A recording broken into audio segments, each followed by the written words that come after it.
I'm like always afraid to nominate people for the station. You're ready. Thank you.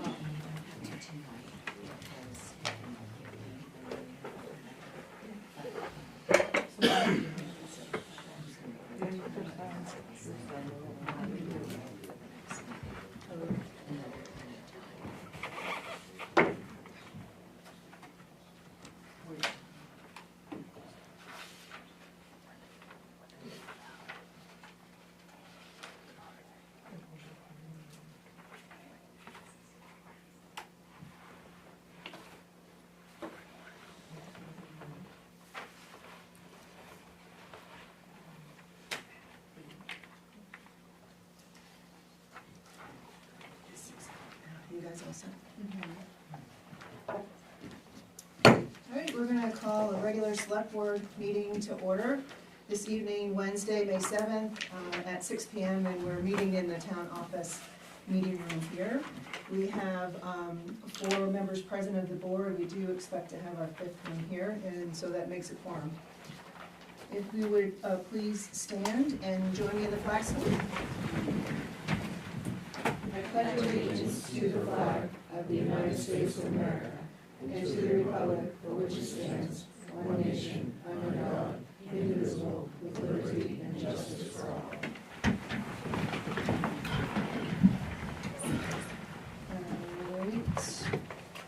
We're at the point in the agenda for adjustments to the agenda. I believe there are none.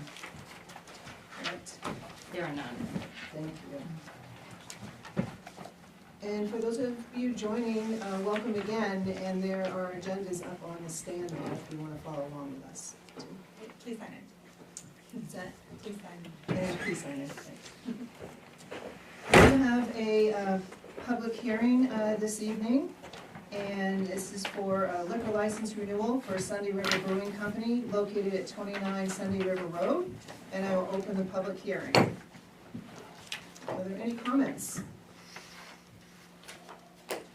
Is anyone here from Sunday River Brewing? We haven't received any written comments, right? Well, hearing no comments, we will close the public hearing. And we will take action on that in just a few items here. Next, we have public comment. So this is the point in the meeting where the public can share any comments that you might have. And if you would please stand and state your name and where you're from if you have a comment. I'm wondering, we have a number of people here this evening. Is there anyone here who wants to say a public comment that's on the agenda? There's a topic on the agenda. You do, Ron? Okay. Is there anyone that has a public comment in general? None, okay. I think with the one comment, have you, Ron, stand and share So do you your wanna comment? talk about the transfer station stuff now, or do we do it when the item comes up? Up to you if you wanna wait a little bit. I don't till mind that- waiting. when the Okay, item all comes right, up. we can have you Okay. say your comment before Thank you. that agenda item. I'll wait too. Yeah. Mike had his hand up. I'm sorry, I didn't see I that. got it. I'll wait too. Okay, and you're looking to comment on, I'll wait. and waste as well? Okay. And someone else, yes, Tipping and dumping and, yes. okay, So, so we have 3 persons. All right, that's great. So we will do that, listen to your comments before that agenda item, which is a little bit down later. Anybody else? Is anybody else? I'll do the tipping. You'll do 2? Okay, all right. Any comments in general? All right, hearing none, we're gonna continue on. And we're at action on the minutes. And this would be minutes for our last meeting on Wednesday, April 16th. Does anybody have any comments, additions, corrections, deletions, any amendments? On page 2, business item 10C, I think it just needs to say Frank Del Duca seconded. Okay, thank you. Any others? I think, there were some other members of the public, but is Didn't that sign not? it. They didn't sign. Okay. I make a motion that we approve the regular meeting minutes from Wednesday, April 16th, 2025. Second? Great, I'm just gonna add to that at the last page on number 14. It has executive session ended at 8:17 under the meeting adjournment. If we could just move that up to the executive session adjournment. And picky, but my name is spelled wrong in a couple places. So any other comments? Hearing none, all those in favor? And the motion passes unanimous. And we're at the town manager report with Sharon. Just a few things tonight, because just about everything else is on the agenda. I did give you a copy of the fire department and the rescue department reports for the month of April. I did request a meeting with the Oxford County Administrator, Zane Loper, and the sheriff. He sent me back, and then I sent you all an email. You all got back to me that we could meet next week with different schedules that you all had. Monday, Tuesday, and Wednesday night would be the night that I could try to schedule with Zane. The other two nights would not work for everybody, Thursday or Friday. So I can send that request to Zane that we meet Monday, Tuesday, or Wednesday.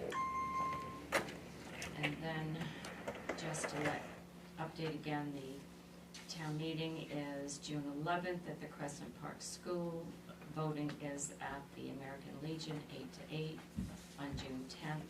The warrant will be posted on the 2nd, and you will approve the final warrant on May 21st, which is your next meeting. And that's all I have for an update. Thanks, Sharon. Does anybody have any questions for Sharon? Are the June 10th and June 11th, the elections on the calendar now, or not? I don't know if they are, I'll have to check. Somebody asked me about that the other day, and I forgot to check. I don't know, I'll check tomorrow. Okay. Sharon, on the meeting of the, I'm sorry. The Sharon and, Administrator. does it have to be at night? No, it could be any time, as long as it fit in everybody's schedule here and there.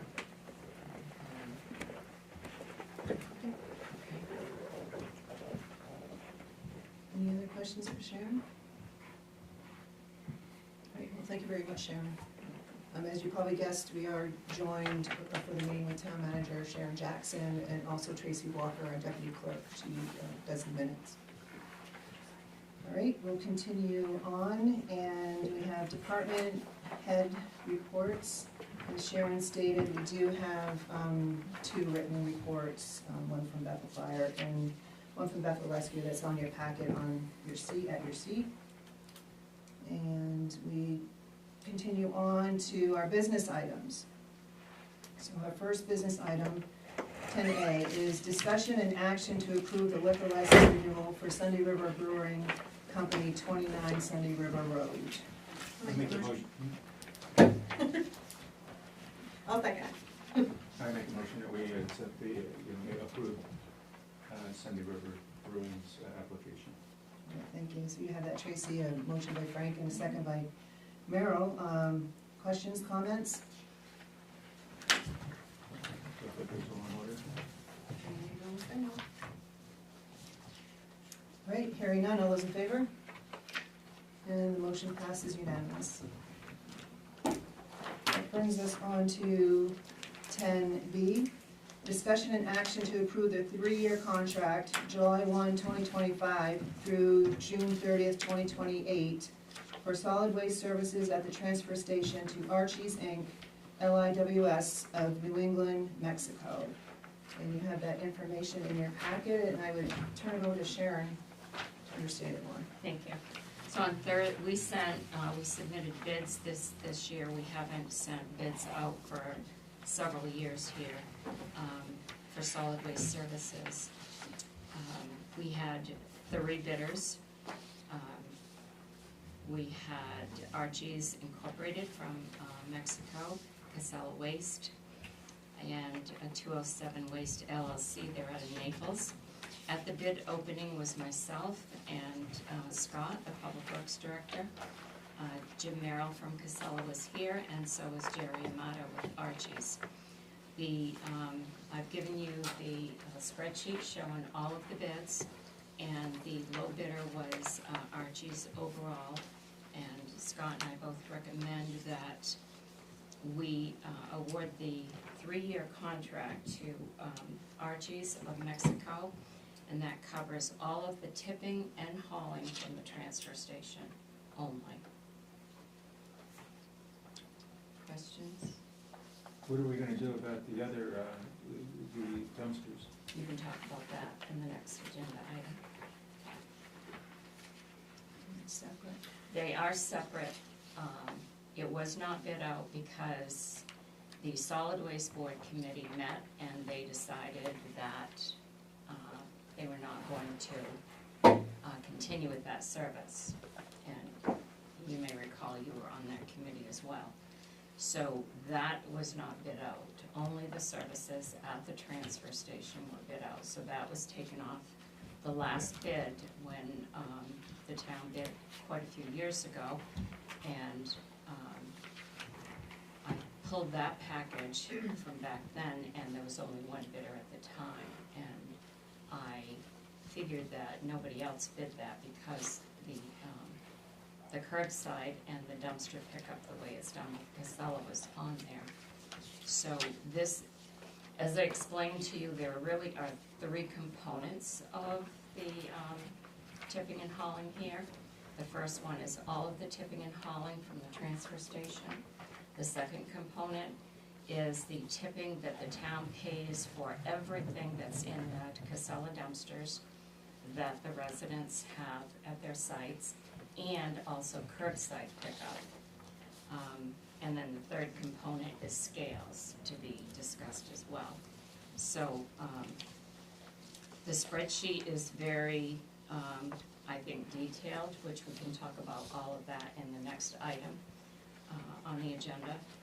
But for this right here, for the bid for the tipping and hauling for a 3-year contract from the transfer station, Scott and I are recommending that the bid be awarded to Archie's from Mexico. I think also we did discuss that even if we decided to move forward with the policy as we have it for the Casella dumpsters, I'm just calling them that right now, but if we move forward with that, we'd want to bid that out separately anyways, just so that we could have a little more clarity on costs and a little more clarity on what the actual dumpster renter is paying. So I think either way, I would make a motion that we go with the Archie's bid for the solid waste. And that is correct, Mary, Yeah. what you said. Do you have a motion? I made a motion, yes. Yeah, I'll second. Any other questions or comments? I'm just present, Archie's, I don't know anything about Archie's, how big a company is it? It So says- Jerry Amato is here. Yes, we're fairly large, altogether we have an $8.7 billion fund. We purchased many new trucks. We got rid of most of Archie's old trucks. We brought brand new trucks in. We're paying our drivers more money, bringing in benefits, 401Ks, and health benefits. We pick up quite a few transfer stations now. You guys I'm sorry, you do business as J&J? No, we do business as Archie's. As Archie's? But it's owned by LIWS of New England. Yeah, you see all our new trucks now, they're red, white, and blue. We do about 21 towns, we do quite a few transfer stations already. And you're right in our route, so it's perfect. It folds right in for us, so it's easy for us. It'd be a very easy stop for us. That's why we're very aggressive on picking them up. Thank you. So the only thing I will add to this is, with Archie's bid, we will be paying $170 less per haul. And all of the tipping fees for the MSW, for the construction debris, for the recycling, for the metals, the shingles, those are all less than what we're paying now, so it's a significant savings on our budget Yeah, it's a no-brainer. for all of the tipping and hauling at the transfer station. You don't anticipate any other fees? No, Like- we have no fuel, environmental fees. I was gonna say, because on the roll-offs, I think there's some environmental and energy fees. No, we don't have that. You won't have that in here? No, sorry, Okay. no, Yeah. that's the one fee. Right, okay, good, thank you. Thank you. Yeah, thanks. Any other questions or comments? Right, hearing none, all those in favor? And the motion passes unanimous. Thank you. Okay. Thank you. Okay, Great, we will move on to 10C, and this is discuss municipal solid waste, or MSW, curbside and dumpster tipping fees for 3 towns. And this is a continued discussion that we started at our last meeting on April 16th, and that was, at that meeting, it was to discuss and take possible action on current and future policy for off-site solid waste tipping fees. And we have a couple of people who wish to speak to this topic, at least 4. Start with Ron to hear your comments. Sure, if you don't mind me sitting, my tweets on my knee pretty bad today, so Oh, it's a little no. sore. Okay. I appreciate you putting out everything to bid, that's great. It sounds like we're saving quite a bit of money on the current contract that we have. It seems to me like if you're not picking up the trash at the people that choose to have a dumpster, that's really double taxation. As part of our taxes, correct me if I'm wrong, as part of our current taxes, we are paying part of the transfer costs, am I correct? Yes, everybody pays the operational cost for the transfer Correct. station. So you're taking someone that's paying taxes now and saying, just because you rent a dumpster, we're paying for the dumpster rental at my buildings. And for instance, Savage Mountain Road, there's 6 family members that choose to have a dumpster out of convenience. They're paying for that dumpster, so I think there's a little bit of misinformation around town, like, the town is paying for that dumpster, they're not. They're paying the weight of the trash, correct? And so, we can take the trash, anybody that has a dumpster currently can take the trash to the dump for free. Right? So, if we all chose to take it to the dump, it's free, Through your taxes. through your taxes. So it seems to me like this is double taxation for the people that choose to have a dumpster, and a lot of it is just, for convenience, the dump's open 3 days a week. And, it just seems like it's double taxation, and where we're already saving a bunch of money now compared to what we were paying, it seems to me we should offer that service. We should offer that service going forward. I mean, when you're taking away, it would be like telling a certain section of town, you're not gonna plow that road anymore, you gotta plow it yourself. I mean, it's no different, it's a town service that we currently have, and I believe we've had it forever. And then you're taking that away and charging that taxpayer, really twice. You're charging once, and then the tipping guy is charging us. So I don't see why we can't leave it as is. We're already saving money. I think the town is doing well financially. You know, I manage some condos at Sunny River, and this is a 3-town thing, that's why I want to discuss that. Those condo owners have no kids in the schools. It's one of the only benefits they get from the town, is they take the trash. All summer long, those buildings sit empty. You know, and so they're gonna be up there tipping dumpsters that have nothing in them. So, it seems to me like this is double taxation, and I would hope that you would recognize that and understand that just because someone has a dumpster,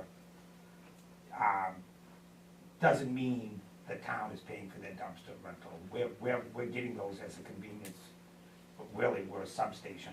A lot of us will just bring it to the dump if we have to. But it just seems, it's gonna be messy. If I put trailers at Mahoosic Realty, for instance, and then I go to the dump 3 days a week, you know, the crows are gonna get in it, the bears are gonna get in it, right, you know, all the animals are gonna get in it. You have no idea how many people pull into my office and use my dumpster at any given day. So now what I go out there and fight them so they don't use my dumpster because I'm now paying for the weight? It's it's setting a pretty bad precedent. I appreciate all you guys do, I just think it's setting a bad precedent. Thank you for your comments, Ron. And next, okay, Um, Mike? Well, Ron said everything I was gonna say.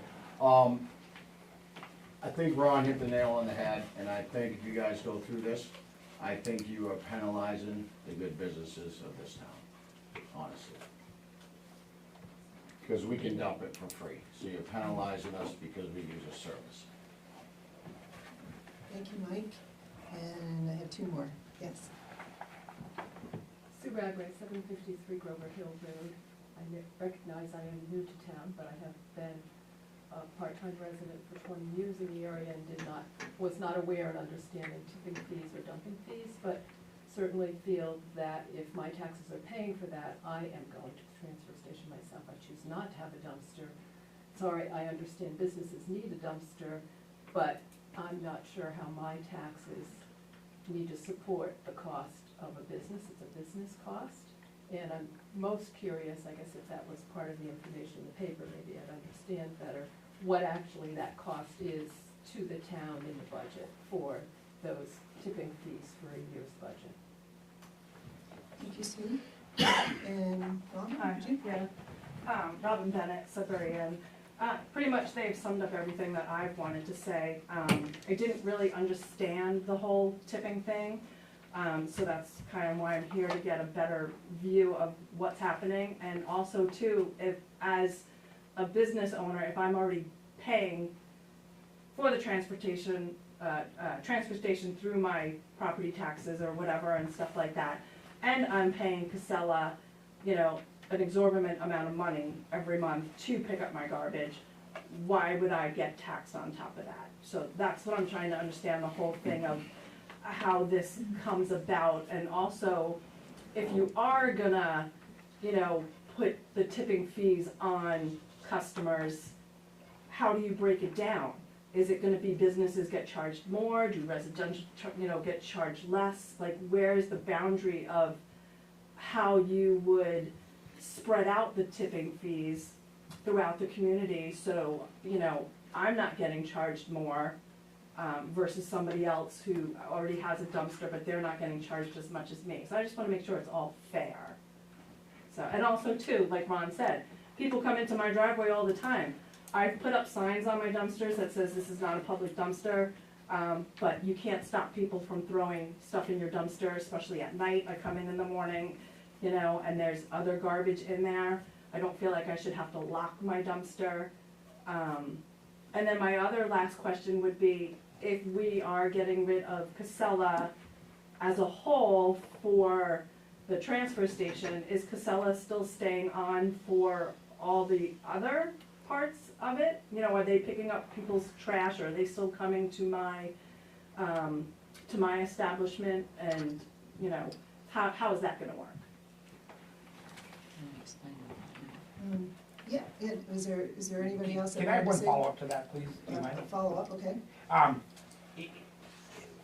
Are we reading it correctly? The tipping fee when it's at the transfer station is $90, is that correct? No. I will explain. Yeah, I've got all yeah. the numbers that Okay. I can explain. So can I- We'll pass it to Sharon to. Right, so can I ask, what I need to know is the weight of the trash charged the same at the transfer station as it is in the dumpsters? No. So if it's not, it looks like it's 90 to 120, it looks like it's another 25% roughly. Yeah, Am I it's a little correct? more expensive in Right, now. so what if the people that had a dumpster paid that difference? They're paying for the dumpster rental, and what is a convenience factor, if we paid the 25% difference, then that's the same as what it would cost us, it's costing the town the same as if we bought that trash to the transfer station. So maybe once I explain this, it will be better, because there's a lot of misinformation out there. Not everybody truly understands how this all works. I agree, me So- included. Sharon can give the framework. So, first of all, we have tipping for people that don't know what tipping fees are, and some people don't. They're disposal fees, just so everybody does know that. So we pay hauling fees, which is the cost of the truck putting in the tonnage into the truck. and then we pay tipping fees, that's based on the tonnage. So let's break this down in two components. We have hauling and tipping at the transfer station. To haul municipal solid waste from the transfer station, which is called MSW. Right now, we're paying $97 a ton at the transfer station for Casella to come in and haul that at $490 a haul to their facility, okay? The new price is gonna be $98 a ton, a dollar more, that's the only thing that's increasing, at $320 a ton for, $320 a haul, okay? What is at the curbside pickup? It's curbside residential pickup. So in the town of Bethel, there are 126 residents who have curbside pickup in front of their house that do not have a dumpster. Casella bills them to pick up for their service. Casella bills the residents that have that service to come and pick up their trash. So that's the labor part of it. That's Let's the call it labor, and that's okay? paid by the customer to Casella. And it's hauled away. And So it's the hauled hauling- to their site. It doesn't get hauled to the transfer station. So then, So what are we paying for that? We would only we be paying pay the tipping. $120 a ton for that, Okay. okay? So that's For the hauling, difference in the No hauling. hauling. No, that's the haul, that's the difference in the tipping. Yeah. So the tipping fee from curbside and dumpsters is $120 a ton. From the transfer station, the tonnage is $97 a ton. Can I ask a question? So when they're doing curbside, they're charging by the ton, but they're not charging a hauling price? They charge you the They hauling charge cost. you, Okay, fine, perfect, okay. they charge the perfect. customer Yeah.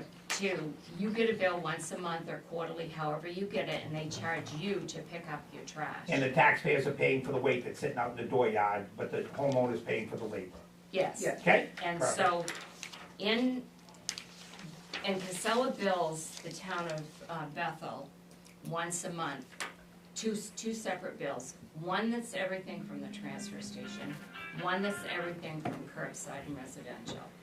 We then have to take both those bills, break them down. We bill a percentage to Newry and we bill a percentage to Hanover for their share of what they have to pay us back. Mhm. Now, I think that you'll find these figures interesting. Curbside in dumpsters and curbside homeowners' trash picked up. In 2024, I have the figures for 22, 23, and 24. So we'll concentrate on 2024.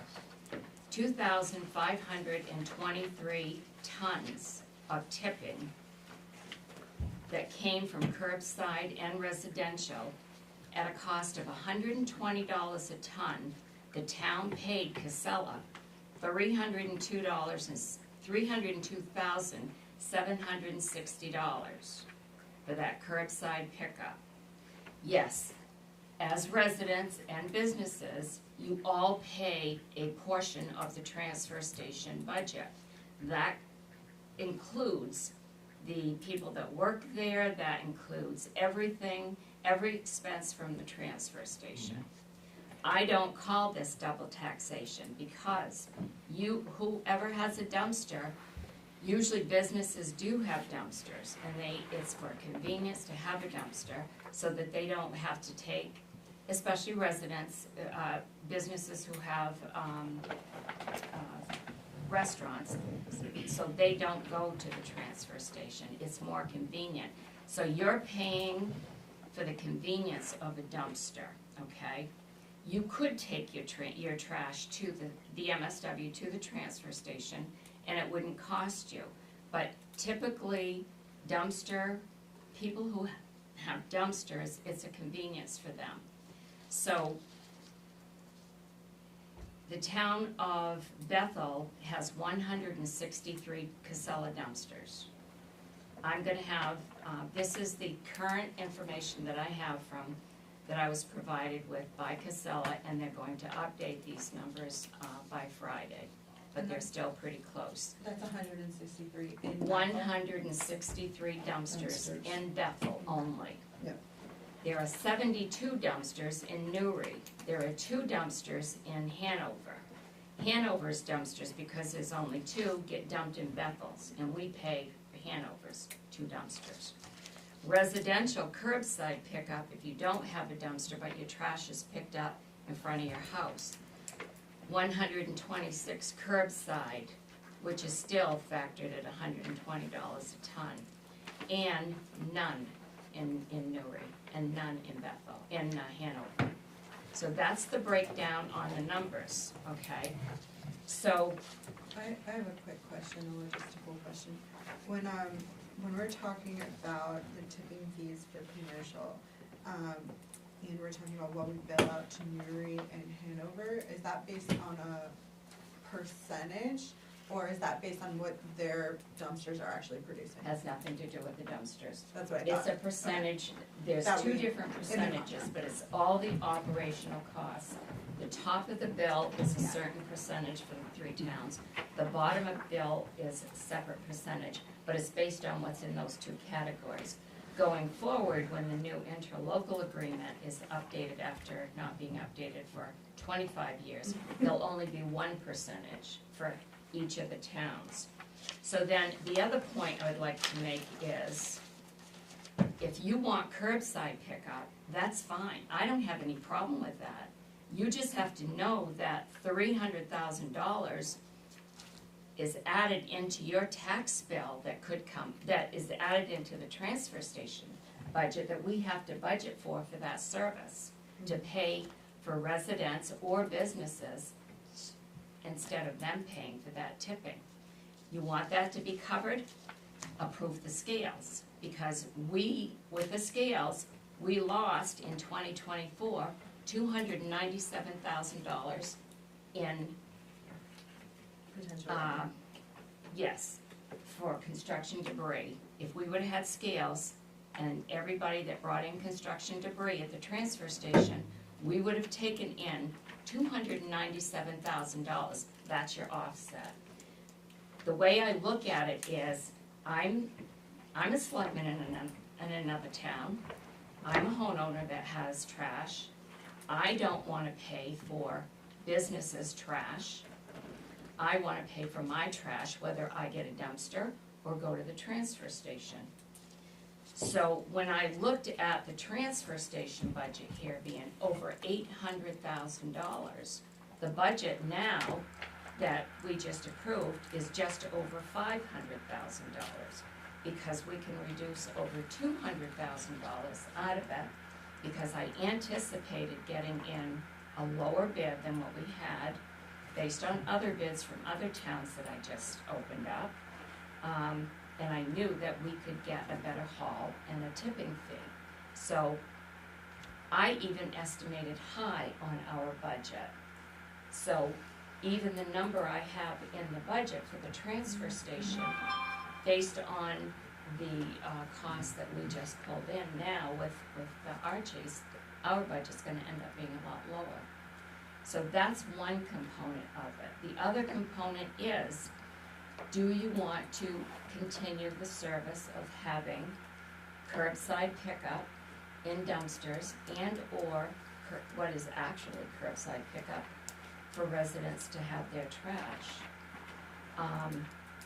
The way the percentages have been, Newry has been paying actually more for this service than Bethel, and Bethel has more customers, so that has to be looked at as well. There's been one of Newry's customers from the river. Well, the other thing is Newry has Sunday River trash and Yeah. dumpsters too. Yeah, so I guess on that part I would disagree. I think Mary owes us some money on the offset. So I disagree on that, but continue, you have one? So, Michelle, you see I know, I just wanted Sharon to finish. on the construction debris, in the last 3 years, from 22 to 23, the construction debris increased by 97 ton at 7.9% increase. and from 23 to 24, it increased again by 155 ton, and that's 11.7%. I would anticipate that in 2025, we'll continue to see the increase in fees. So scales are going to increase the revenue by $250,000 in this town.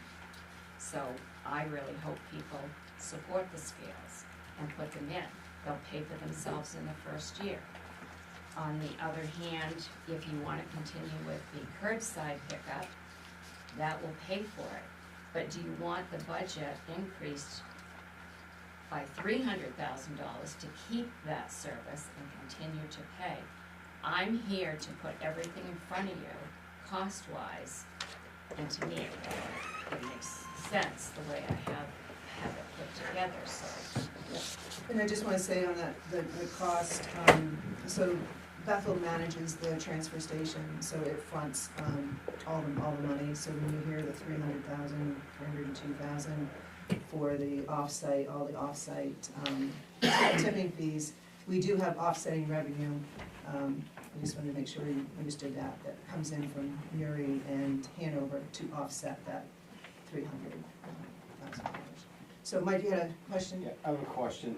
So you gave us, the town last year was 97 a ton, 490 a haul fee. The curbside was 129 a ton with no haul fee.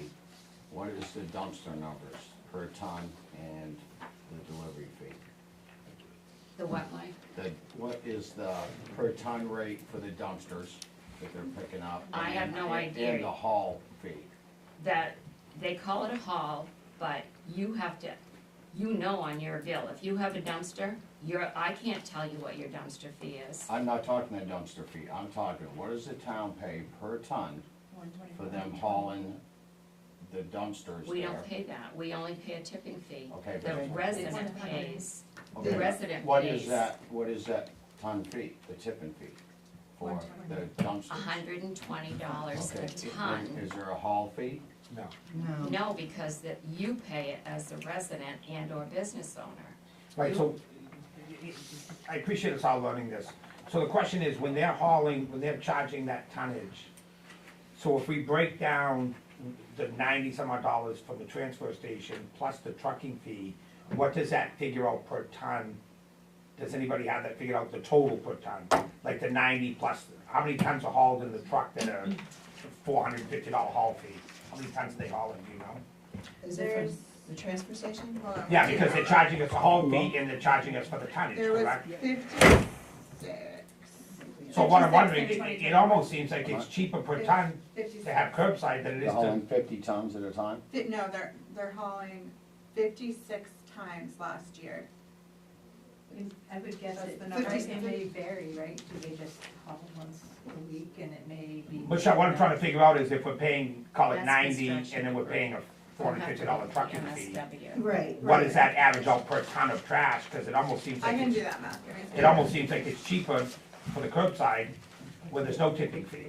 Right, So in the end, it's actually not any more money to haul the trash from the dumpsters than it would be from the dump. if you're gonna compare it that way, you have 56 hauls. It's not 56. No, I'm she's sorry. looking at the, she's It's looking at 33. construction. No, haul, dispose, this is recycling. I mean, right here, the bid that we just had, No, Right. we're talking last year. Well, no, it doesn't matter, the bid the this year's bid's the fine. same thing, so to haul, to do a hauling per ton, it's $320, and the tipping fee is $98. Is that per ton or is it $320 for the whole haul? I don't think it's per ton. No, it's for the haul. It's for Right, the so how haul. many yards are in a haul? Yeah, exactly. So that's what I'm. Yeah, so we do it 56 times Six- in 2024. 663, does that sound right? Tom? Tons. That's So you have- solid waste, right? So what was the total number here? I guess the How total many tons you number. guys haul? Jimmy, yeah, you have that answer? It does, you're talking the trash. They're talking the compact. Yeah, Average. you're talking average 12, 10 to We 12. can, we 12 can tons. get that number. So if it's 12 for- tons, so you're paying, to the math, what was it? 12 by 490. So it's 56 times 490.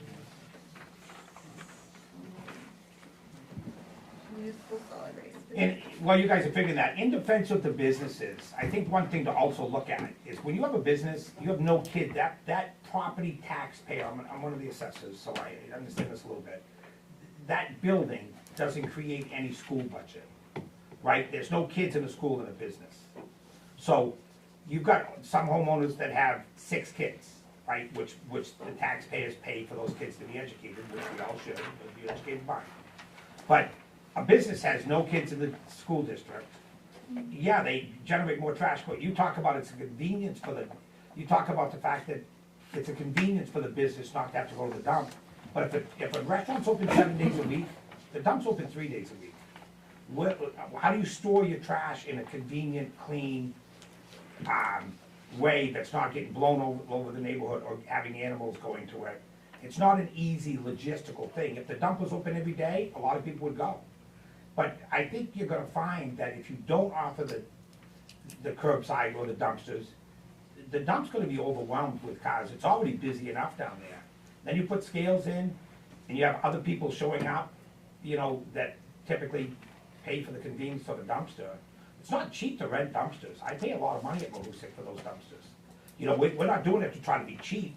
We're doing it because it's convenient to be able to throw it in there. But just because we're already getting penalized for the convenience because we're paying for that dumpster rental, and now you're saying, well, because you want to be convenient, you now have to pay for your trash. I didn't say that. Well, I don't mean to say, I don't mean to be negative at all, but that's kind of how it's coming out, that it's convenient for a restaurant to have a dumpster. No, it's practical, because the dump's only open 3 days. I don't know how you guys would do it at Sudbury. I wouldn't be able to, It doesn't work. no. See, it practically doesn't work. There's no good way of having trash stored until the dump is open. Well, Because you usually have to go from businesses will Monday, have a Tuesday. dumpster. What's that? I said, businesses do have dumpsters for those reasons. Right, Correct. and- But it's almost like they're getting penalized. They have to pay their weight because they kind of need a dumpster.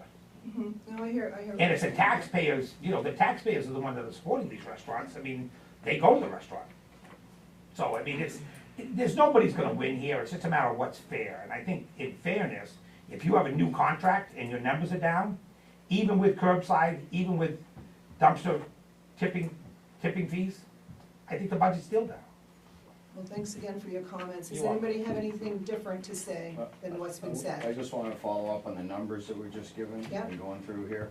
So, at the town paying 97 a ton, and based on hauling 12 tons at a time at $4.90, the ton average is $137. So it's less money than the dumpster or the curbside, by $17. And you want to, now you're asking us to pay that? When our taxes pay for the dump. I think if you did an analysis of that, you would find out that it's actually probably cheaper the way it's going now than it would be if we all bought our trash to the dump. Yep. There was one other person with a hand up, Randy? We haven't heard it yet, but as a residential customer, I pay Casella approximately $42 a month, and I get 3 bags a week. So for me, if that happens once a week, I go to the transfer station and take 3 bags, and I save myself $42 a month. I think it's more commercial, and I understand what they're saying, but I just wanted to point that out. It's about $42 a month for a residential pickup, and I'll go to the dump once a week. And I think there was one other question that was outstanding, and that was Robin's question of like what happens on July 1st if this Right. goes through. What happens on July 1st, that it's an open market for you to go and find a vendor that will service if you want to keep a dumpster. So if Casella decides to keep my dumpster and I have them haul off my garbage, do I just deal with them directly now? So I don't get charged anything from the town? You still pay your No. taxes. Right, I still pay my taxes, but I'm not being charged tipping fees, I'm not getting a bill from you guys or Well, you've anything never like that. been charged. No. You've never been That's the charged. point. Yeah, it's been included in your taxes. So now what'll happen, like, for example, where I work, I pay a rental and hauling fee. I have a 6-yard, regular, MSW trash, and I have a 6-yard for, zero sort, you know. So I have what the rental fee is, for each of them, and, you know, it includes the hauling on that. So now if the business that I work at, if this goes through on January 1st, I'll need to find a vendor We happen to have Casella, so we would probably call it Casella, and it would be added to our monthly bill. So, just to answer your question. I think I got it. So, are there any other public comments from the floor? If not, we'll close the comments and we'll bring it to the board to discuss this some more. Can I just ask you if you know about the town, I'm sorry, if other towns are paying their fees at transfer stations? So in the 3 towns that I've worked in, the towns do not pay tipping fees for dumpsters. They do not pay tipping fees for curbside pickup. They do not have curbside pickup. That's all paid for. The tipping and hauling is paid 100% by the town. By the And people of the town. Oh, it is paid by the town. There's no curbside or residential pickup, so that's not part of what they do. So if you have a dumpster in the other 3 towns that I worked in, and that's Oxford, Freiburg, and Paris, and Norway, if you have a dumpster, whoever has a dumpster, they pay for their dumpster, and they pay for their tipping fee. Some towns that have curbside pickup, if you're a resident and you see the trucks coming and picking up the trash in front of your house, they offer that for the entire town, and that's paid by the town.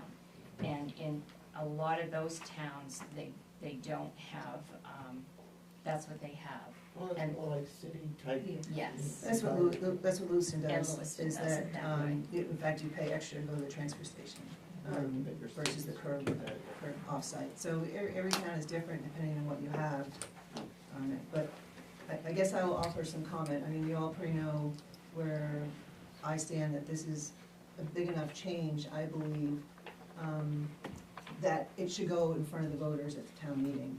So I'm an advocate, and I'm advocating that we have a warrant article that asks the townspeople, do you want to continue this service or not? And that will give us a path forward, and it will let the townspeople to be able to decide that. Do we need a special town meeting before that? Do you have a moratorium? Like something, like where you're just giving general information?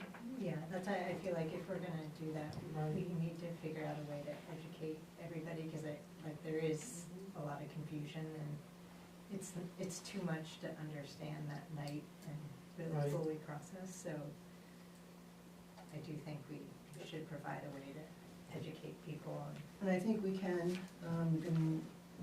provide the information of the framework without getting any numbers involved, just how it works logistically. And then we could also provide the numbers too for them. And I propose in the warrant article, similar to other big decisions that we've had, whether it's the police or the airport becoming a regular department, we've put some notes in those, like the airport last year, and that's kind of what I propose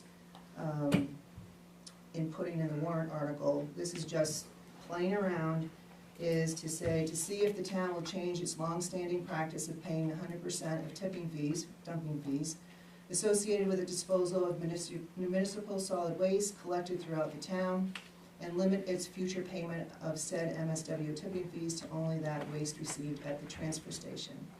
And then it would have some notes. What is MSW? Approximately whatever 65% is collected off-site, and the current rate of the ton is this. There could be some notes right there with the warrant article. And for sure, ahead of time, we could provide information, I would think, through the town office. Chair? So if you do a warrant article, there has to be more than that in it, because the budget does not Your current include, budget. the budget as approved right now for the transfer station does not include the curbside pickup amount. I haven't talked to Casella. I have been in touch with Talia, and she's supposed to be getting back to me on Friday with some additional information. This would not just be stopped on July 1st. The contract with Casella ends on June 30th. Archie's is gonna pick up all transfer station tipping and hauling beginning July 1st.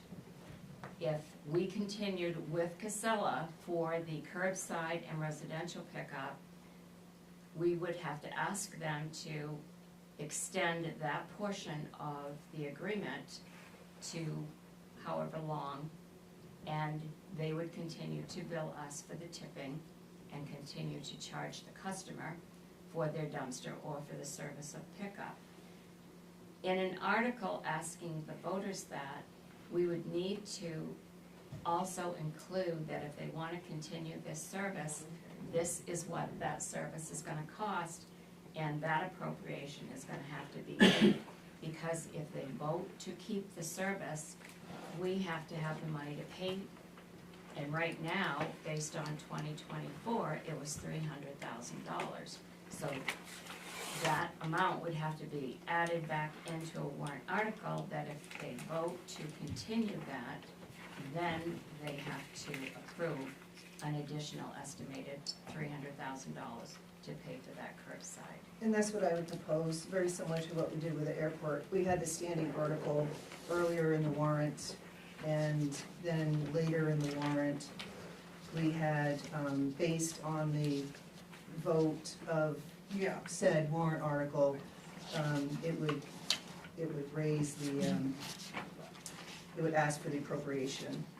So I would just ask for the very similar type of setup, similar to what we did last year. We had like Article 7 about the airport to become a town department versus the enterprise fund. And then on Article 50, we had the either or, depending on how that vote went. So I would propose that that would be that tandem article that would go with it to appropriate that money to. Will people understand? Like, again, like, they're coming in pretty cold, and like, if they don't see that money piece till later, then it's too late. So I wouldn't propose the two separate articles that way. The airport was not the same, just because the airport money was already in the budget. It was, so it's not the same. If there's an article to continue with this service, the article also has to have the appropriation with it. That way the person voting on the article is gonna know that voting for the article will add $300,000. So it's gotta be all in one article. Which I'm sure we can have the attorneys help wordsmith. Yeah. I have a housekeeping comment, and this is just terminology, so that we understand terminologies and that we, the board, understand this clearly. That all the hauling, the tipping fee is paid for by tax dollars. Currently, everything that goes to the transfer station, this is why I'm putting it out, this is why I'm talking about it. And so, the hauling at the transfer station is covered by the taxpayer. Correct. The hauling that's being done at the dumpsters side of things, dumpsters at businesses, that tipping fee is not being paid. Hauling. That hauling fee. There's two fees. Okay, so we'll back up.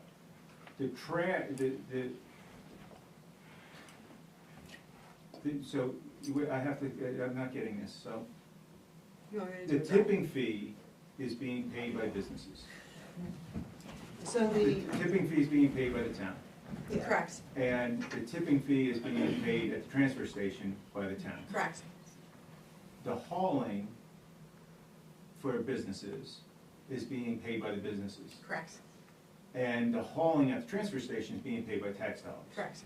So the comment's been made that the the businesses are paying twice for hauling because, right?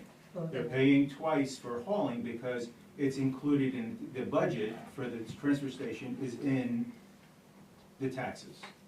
So that's what, so we need to understand that clearly, that businesses are paying twice for hauling away, and that's a fact. That we, that's part of our housekeeping, that we understand that as we make decisions on going forward, that Well, businesses are gonna pay for that budget item twice. It's hard to say that because the same business owner might have a home where they take their household trash to the dump, and so they use that service. And then, like, That there's property just so tax- many Well, look, different that ways. property Yeah. is generating the tax money. So what you It's can. really not the owner, it's the property. Okay. Okay? Yep, So I'm there's understanding. sometimes taxes are paid by renters, Sure. not by the property owner. Yep. So that's just semantics, but that's why I'm trying to clarify Mhm. exactly the terminology that we're using here. So the business Mhm. is really paying twice. So you should say the taxable property. Yeah. So, But, you know, semantics aside, I think this might help But you. it's been, the public has come in here and made a statement. I wanna make sure that I understand the statement clearly, that the business is actually paying twice if they pay their own tipping fee. So what they're paying for, so right, every taxpayer in the town of Bethel pays for services at the transfer station. Everybody does, right? Whether Every you- property. Every property pays for the services of the transfer station, and we've broken down that, whatever that is, right? And that's how it is now, everybody does. If we do what's being proposed here on July 1st, everybody will still be paying for the services of the transfer station, including yourself as a business. But you will also pay for the tipping fees that you didn't, that were covered in your taxes before. Yeah. So you do have that additional jump for paying for services that are not at the transfer station. So in a way, you are paying for that, and you're also paying more in that regard. Paying for it twice. You're paying more, yeah. We're paying twice. Real simple. Okay, Sarah has, Well, when you talk about paying twice, isn't every resident of Bethel paying for the tipping at the transfer station and the tipping for the business? So every it's like- single person in the town is being taxed twice for tipping.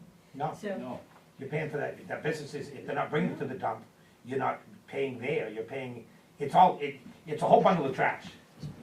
If that bag doesn't get hauled to the dump, it's left there, it's the same bundle of trash, it's just how you split it up, you're not paying twice. No, you're not, no, you're not, no, you're not, No. no, you're Well, not. they- but the businesses all are- said yes. but the businesses are paying, they're contributing, See, they're saying yes. they're contributing as well. So, For your trash, What? like if No, I they really wanna shop clarify over there, this, yes, you're sorry. paying rent Yeah, for all They're that. saying, yes. The people who are in the business are shaking their head yes. Okay, so can you Paying for the introduce same yourself? trash. My name's Randy. I've been in the trash industry 20-plus years. I'm a supervisor. I have never seen a town pay for commercial trash other than Bethel, ever. And what the residents are paying for, and the business owners, is the ability to use the transfer station. And if they choose not to, then the town is trying to put the financial burden on them for choosing not to use the transfer station. That is how it is done in almost every town I've ever seen: Lewiston, Auburn, Mechanic Falls, Minot, Pullman, Turner. I think that's where the discrepancy lies, and I'm not trying to involve myself in your town business, it's just what I've always seen in 20-plus years of this industry. I pay to the town of Mechanic Falls my property taxes to use the transfer station. I don't, because I work for a trash company. I then pay for a dumpster from us at my residence because I choose not to use it, it's a choice. It's a convenience. It's not mandated, yeah, that's how I look at it, for me, it's a convenience fee. That doesn't cover the curbside pickup for the people that put it up on the road. Yeah, it is all the other Correct, side, but, they do curbside pickup in Mechanic Falls, and if you want it, you pay for it. We're not in well, Mechanic Falls thank you for for your, nothing. thank you The for your resident insight. pays for it, right? So, And the only other thing that I'll add is, I can probably get this number for you, but I've been told that Bethel is probably the only town in the state of Maine that pays the tipping that's picked up out of dumpsters and curbside.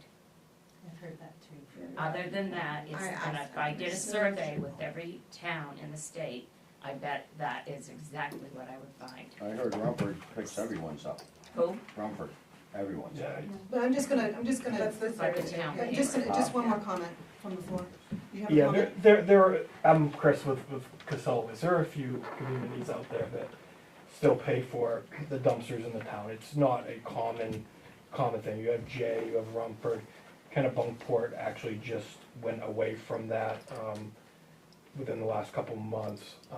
There are a few out there that still do it, but, it is not the common method.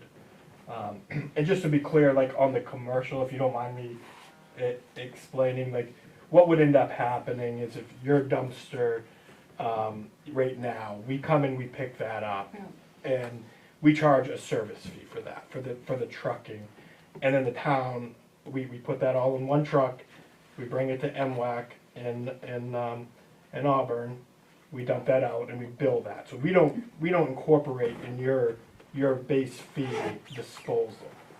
If it was to go the other way where the town doesn't pay that anymore, we would then incorporate that fee onto the base fee, so you would get an increase on the monthly rate that you pay today. Would that be based on weight? It would be based on weight. And do the trucks have the ability to weigh that at each dumpster? We have some of those weights. It's usually judged by the size of the dumpster. So a 2-yard dumpster, if you wanted to look at like what the increase would be, so if I'm getting currently I have a 2-yard dumpster that gets picked up once a week, and I have a 10-yard dumpster that gets picked up once a week. If we incorporated the disposal, the 2-yard dumpster would see far less of an increase, because the cost to pick up a 10-yard and the cost to pick up as far as service is there's a little bit more in picking up a 10-yard, but the difference in price between a 2-yard and a 10-yard today on the same service level isn't a huge number.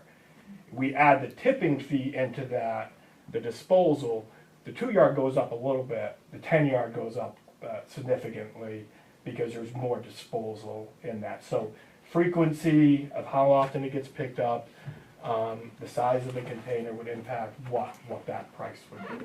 Chris, would you be comfortable giving like an estimate of like what a little bit means? Are we talking like I looked at $5? I Are we looked at talking, one like- today that, I looked at one that is picked up very infrequently. If we had to incorporate their disposal, it would get a small increase, like a 5-7% increase. I looked at one that gets picked up frequently, multiple time a week, large dumpsters. Their increase would, be about an 80% increase to incorporate that disposal on what they pay today. And that's based on how many pickups you do a week or a month. Yep. And the size of the dumpster. The larger the dumpster, the more it costs. If you want a 2, 4, or a 6, 10-yard dumpster, you're gonna pay more for the size of the dumpster because the assumption is that it holds more It's gonna be tonnage. heavier. Yeah. Part of the issue, if you don't mind, Michelle, I appreciate this conversation, but part of the issue is we're such a seasonal town, right? So we have really big, like I manage a bunch of condos at Sunny River. I have dumpsters that sit there in the summertime that might get 1 bag of trash in a week. And then Christmas week, the 2 dumpsters are overflowing. So the average would be difficult for a condo association. If they say, well, we dump it, if there's 1 bag, and they're charging the same as if it was full, and this is no slam on any company, but it seems like it's, without scales, it seems like it would be a difficult process. Yeah, it'd be a change for sure. And I guess I just wanna say, even though it's not common for how we do things currently here, it doesn't mean it's wrong. There were bases on the decision of when it started a long time ago. Bethel was lucky enough to have its own trash service, Pine Tree Waste, right? And then bought by Casella, so it made sense that when they did the hauling, they just did everything, took it out. We're also a service center in the area, so we do have, transient traffic that comes through, seasonal traffic that comes through. But I think, in bringing it back to the board discussion, this is exactly why I would like to have the townspeople, vote on it.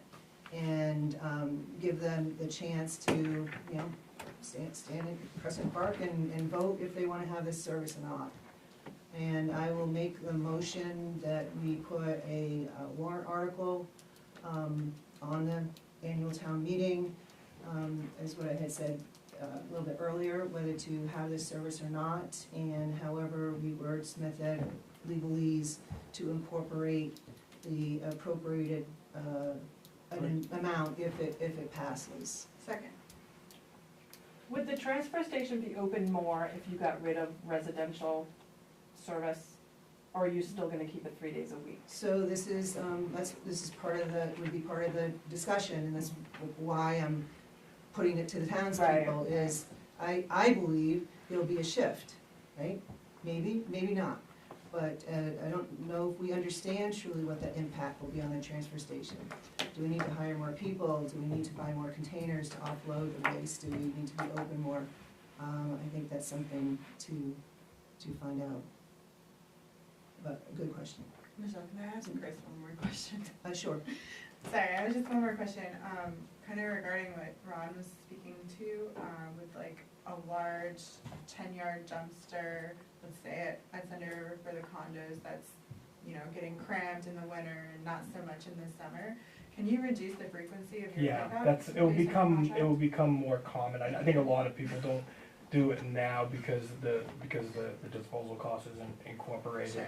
But yeah, it becomes more important in other places where there's seasonality that we see a lot on the coast, that Old Orchard Beach, they're always like changing the frequency based off the seasonality, and that adjusts the costs as well. Okay.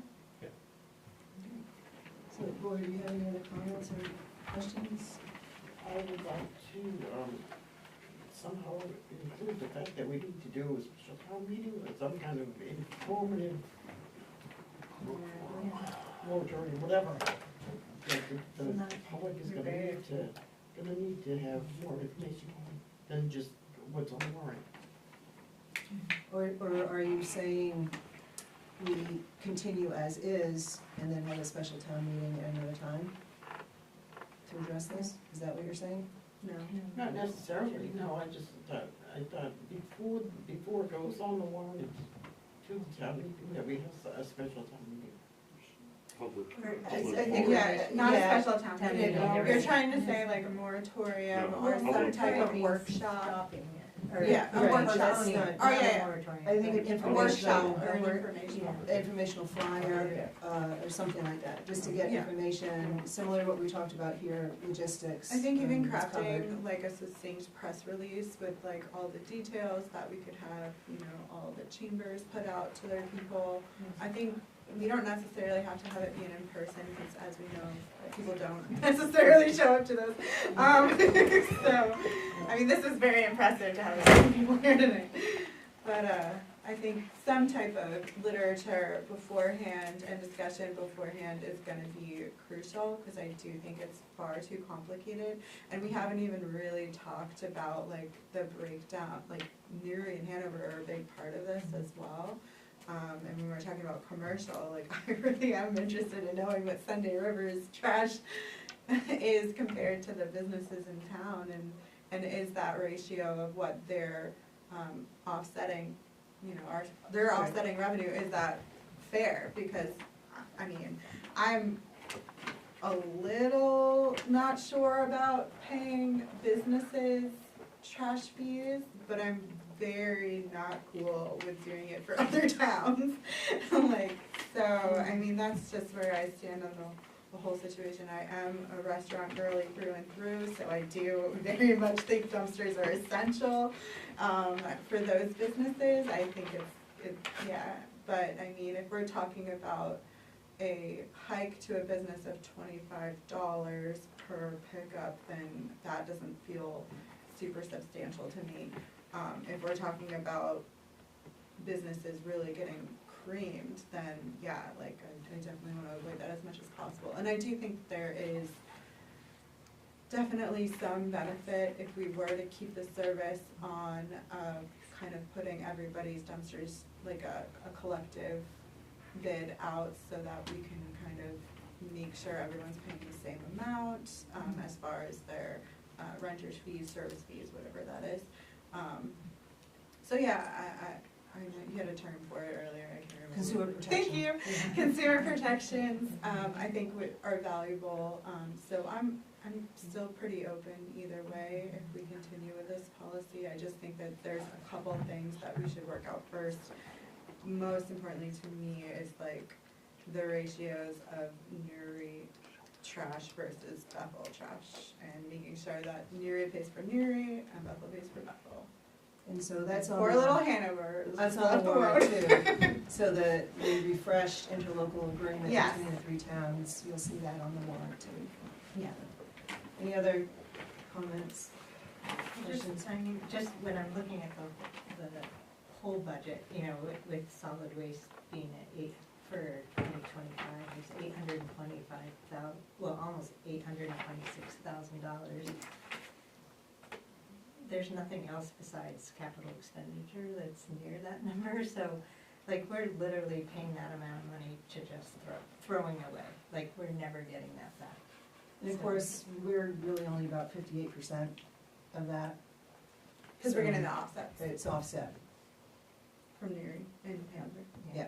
But I mean, it's still, yeah. It's a lot of It's just profit, like yeah. nothing we're ever getting back, you know, to make the town better, it's just trash. So I mean, I think, Well, I mean, there's no trash It does in make the town better Yeah. because I would- trash I isn't left disagree. here in town. So it does make the town yeah, better. Yeah. And well, it obviously, also, but I mean, I think when things are paid for. it's a necessity of the town, and we are providing the necessities of the town. Right. So it does not have any less weight than anything else. It is an important line item Yeah. that we do take care of. And it is not $800,000 that Bethel residents are paying. They're paying closer or less than $500,000 of that number, with some quick math that I've done. So that's what we're talking about. A very necessity service item that we're here to do. So that's my take on that. All right, so we have a motion and a second. Any other questions or comments? Hearing none, all those in favor? And motion passes unanimous. And thank you, everybody, for your input and comments. And thank you for the trash people here. Yeah. That was very helpful. Okay, sorry, I lost my agenda. Oh, you're not. Next in here somewhere. Oh, got it, thank you. Okay, that was 10C. We're going on to 10D. You all set, Pat? Yeah. You good? Okay, we're going on to 10D, which is discussion and action to award the airport taxi lane construction project to Douglas W. Jones Incorporated, doing business as Cross Excavation, Bethel, in the amount of $672,000, $358.65. And you have that information in your packet. And I would turn over to Sharon. So you have a letter from Stantec, who is the town's engineer for the airport, on all of the projects that we do at the airport. This is for the taxi lane that went out to bid. I also included in your packet a copy of the invitation that bid. We had several companies come for the pre-bid. Only 2 companies bid. Sargent bid and Doug Jones, DBA Cross Excavation. So, the letter's quite explanatory. Cross missed some of the requirements that, they didn't comply with all of the requirements. But in the bid, we are able to waive and or forgive some of those requirements based on the severity of them. So, the engineers had estimated this job to be $533,325. Cross excavation bid $672,358, and Sergeant $863,850. You might remember I told you during the budget process that the bids came in a lot higher than they were expected, which was why I had to increase some of the capital cost to account for the high bidder in case we went with the high bidder. And at the time, that was where the engineers were leaning. But they ended up, a lot of the information that Cross had requested was going to the spam email for Stantec. So once they realized that that information was in their spam folder, then they evaluated the bid as a whole. There were still mathematical errors and a few things like that. So they are recommending that we go with cross excavation. I also have been involved with the engineering company on an ongoing basis, as Randy has, in going through all of these different areas. And we do recommend that you approve the bid for cross excavation for the bid for $672,358 and 65 cents. So what were the items that weren't completed by cross excavation? So there, when we opened the bids, Randy and I were present for the bids, and I had to do a bid tabulation that was sent to Stantec to do an in-depth bid tabulation. We only read off the bottom line total. Okay. So then all of the bids go to the engineering company and they break down their individual line items or the items that were not totaled correctly. Okay. So when Stantec did the tabulation, that's where they found the errors in calculating. Okay. In addition, they were required to submit two addendas, which they did not submit that. That was noticed as soon as I opened the bids. But that's where Stantec ended up finding their addendas in their spam mail. So if they had not sent those addendas, the recommendation would not have been to go to Cross. That was when they were originally recommending it go to Sergeant. But then because they found it in the spam, we disallowed that, so we allowed it to go through. Does that explain it? Yeah, as long as it wasn't something that was supposed to be on the bid, like mulch or something like that. No, So we're gonna get a little surprise next year. Yeah. If it's a logistical thing, I But they're don't care. both companies are fully qualified to do this job. And as you can see, I mean, they did put what they had estimated the job to be. But again, keep in mind, when these estimates are put in, it's like 2 years ago. So everything increases, which is why the bids were considerably higher. And it did account for, having to increase the capital budget as a result of that. So that piece in the capital budget that we increased because of the increase in, was it based on the higher bid? Or It was based on the higher bid, and I am going to be able to get a revised number from Stantec so that I can now lower that cost based on the lower bid price. Okay. Any other questions? No.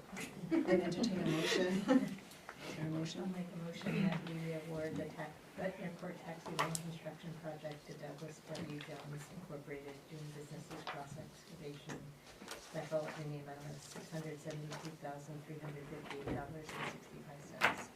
I'll second. Any other questions, comments?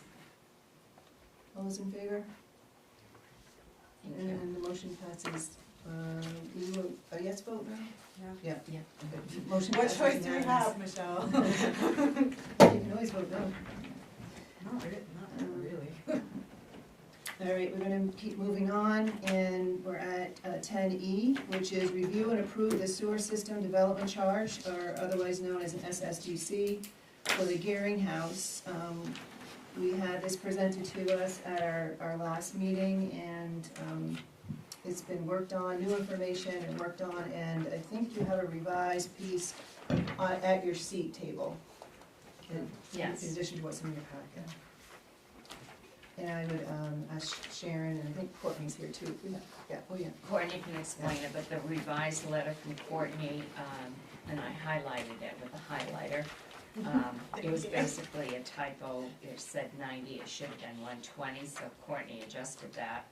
The bottom line figure was accurate, it was just the 90 GPD instead of the 120, so if you have any questions, Courtney will explain this to you, not me. And there is new information since we met last. There was, the new building has 9 units and not 8 units, so Courtney accounted for that.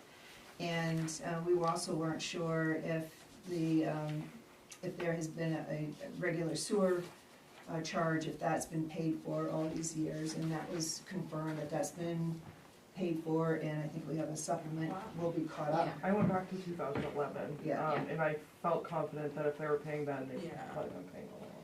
Right, Wow.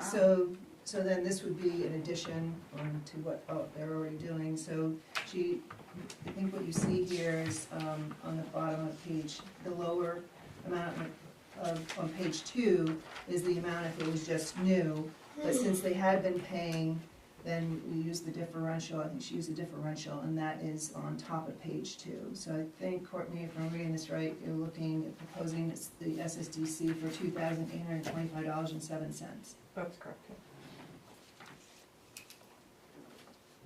yeah. And I would make that motion. 1 second.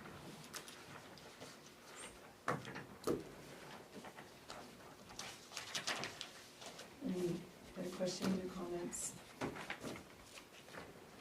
Hearing none, all those in favor? And the motion passes unanimous. Thank you. Okay, thank you. Thank you for that, Courtney. And now we're moving on to a series of supplemental and abatements as pertains to the sewer. And we'll just start with the first one and keep on going. So 10F is discussion and action to approve $210 supplemental sewer bill for Q3, $210 supplemental sewer bill for Q4, and $210 supplemental sewer bill for Q1. So this is Q3 of 2024, Q4 of 2024, and Q1 of 2025. For Sustainable Forest Futures, Inc., 70 Broad Street, and account 23073. And you have Emma's explanation and such in your packet. So I think everything has been included here, but sometimes we think we've included everything, but we didn't. But I think the letter prepared by Emma, I've reviewed every one of these with her as well. And we're 100% comfortable in recommending that the supplemental charges for these 3 quarters be approved. What is this? No, it is. Like the business? That's the Gearing House. Oh. Yeah. That's the name, that's their new That's the name. legal owner. I was wondering, like, what? The planning board approved.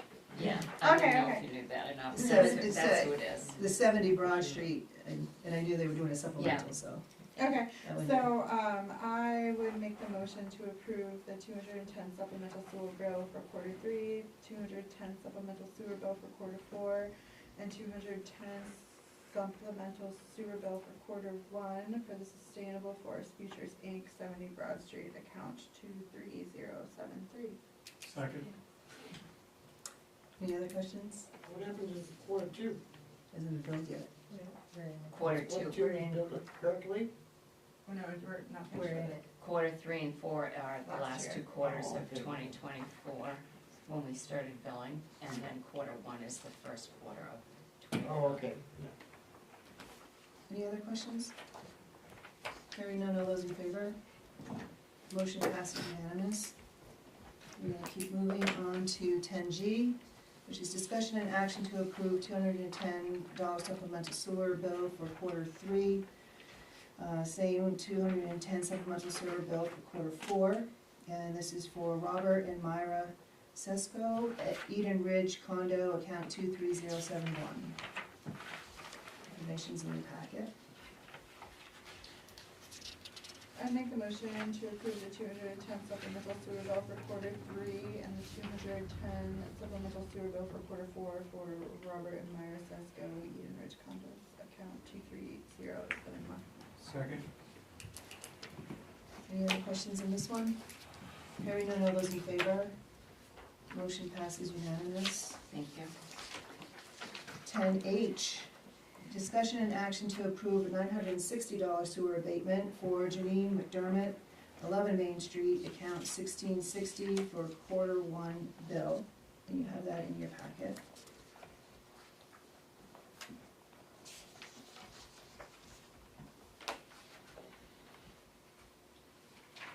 I'm confused as why there's an outside faucet on the roof.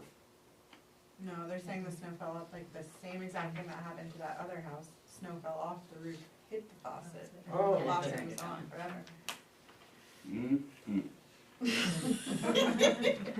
They did not get a water abatement. Yeah. I was just gonna say, you We do have- delivered the chlorinated fluoride water and it flowed, but it did not go in the sewer. You did not give the abatement from water? No, No, because we it was delivered the there. water. It's And we there. also told them to put a protective Yeah. shield on it, Yeah. or it's gonna happen again. Yeah. I just So- feel like, yeah, this kind of keeps popping up as a thing. And I'll be honest, the first time I saw it, I was like, that cannot be true. There's no way that happens. And everyone was like, no, that happens all the time. I was like, oh, okay. Just a comment, out of precedent, we're talking about dumpsters being, or the transfer station being a function that you could use or not use. The sewer could be made the same premise. It's there for you to use if you want to use it. well, if you, Not for everybody. I'm just, No. no, if there is public sewer that's available across your property, you Absolutely need to not. use it. but I'm just saying it's provided for you to take care of the water. Well, I guess it's a different scenario. It is different. There's no I'm- water I can connect to. My mind was working too fast. I'm gonna pull that back. Sorry. And my concerns are that we usually follow suit with the Bethel Water District. We don't have to, but we usually do. And they ask some good questions in their letter, or they point out some good things, that there is no invoice to confirm any of the repair. Although they do acknowledge there may not need to be any. Of course, there was no failure in their equipment, but that's a concern to me, that this doesn't happen again next winter. I have Mhm. a couple thoughts. One, I do agree that there needs to be some type of remedy on their end so it doesn't happen. But I do recall us having the exact same situation pop up before us, and I would be interested to know what our ruling was on that, just so we're not being wishy-washy on who gets a break and who doesn't get a break.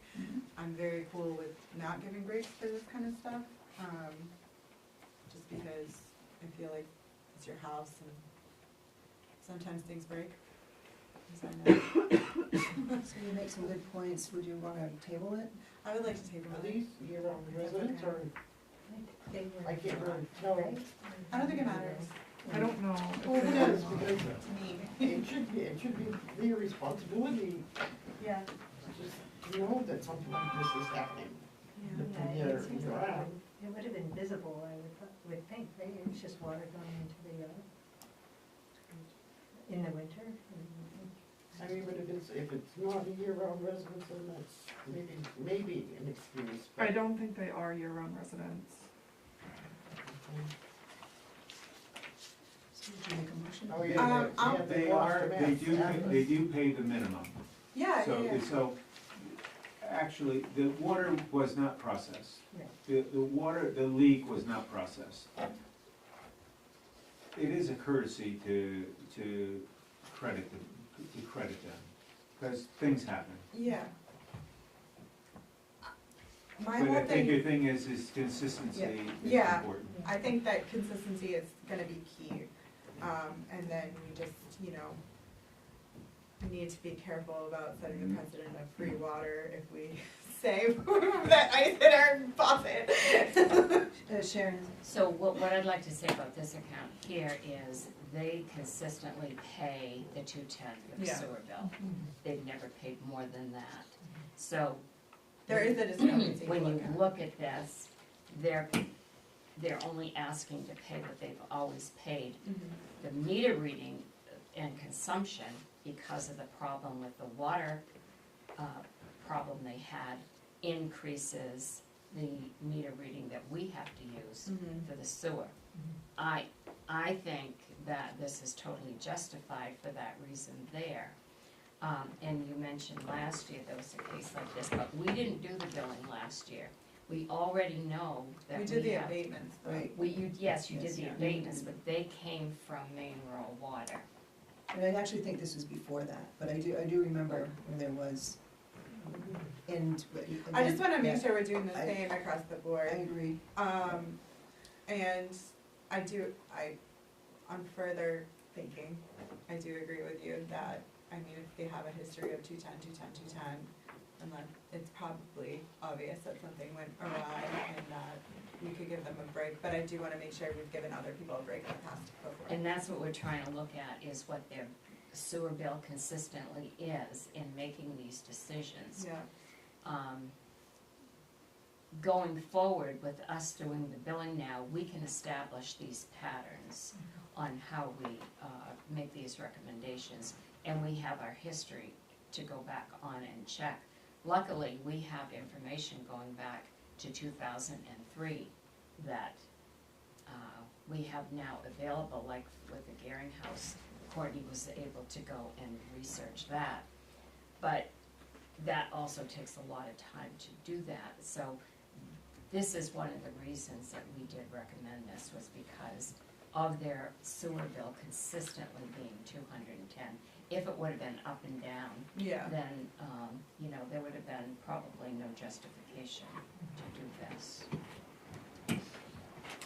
So was there a motion? Yeah, was there? I didn't make the motion. Are you guys comfortable with the motion to table it until we get more? Yeah, I'm comfortable with this, so we can Okay. make sure we're consistent. Again, not that we have to, we usually follow what the water district does. Yeah, In cases like this, to get back and what our past practices are, usually the water district gives like a one-time, Correct, one time. the one-time. this has happened before at this location? In general, we had a property where their water heater separated, water was coming out of the basement at the top. Mhm. We gave them a one-time forgiveness. Sure.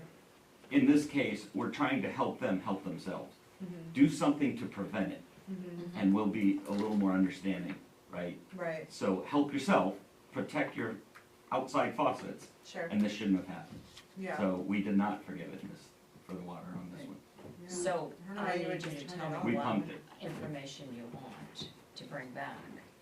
Just what our ruling was on that last abatement. I could probably look back in my notes. I have them, I have my, What, agendas. right, what did we do, and was it based on water giving it as well?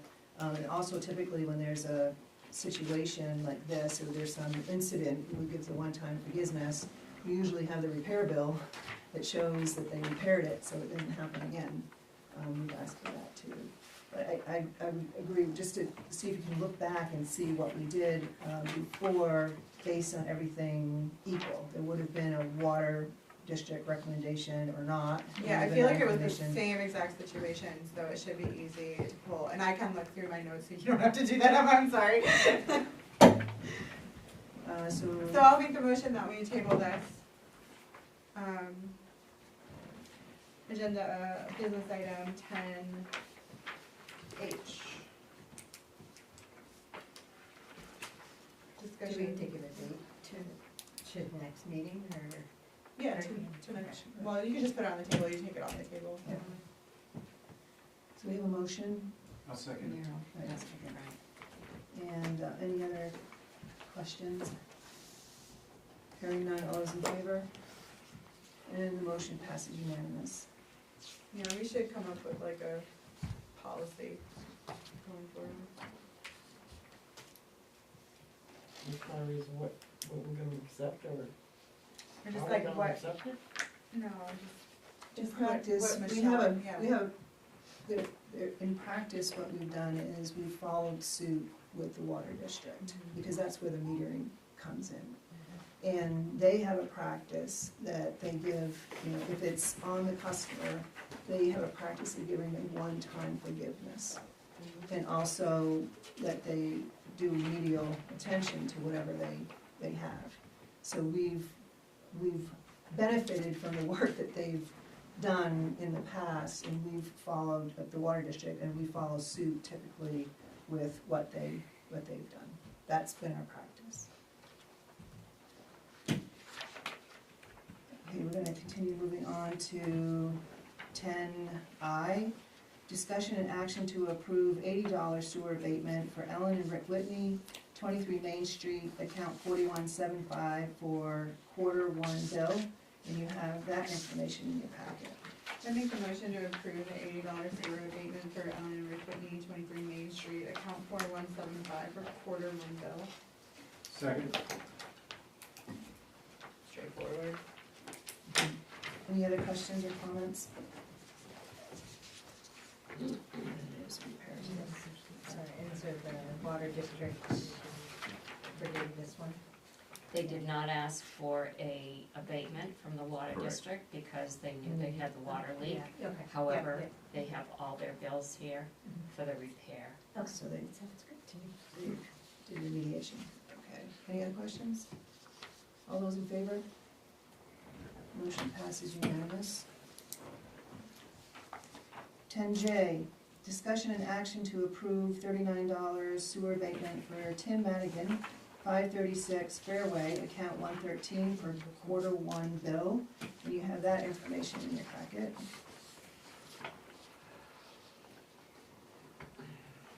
I make the motion that we approve the $39 sewer abatement for Tim Madigan, 536 Fairway, account 113 for Q1 bill.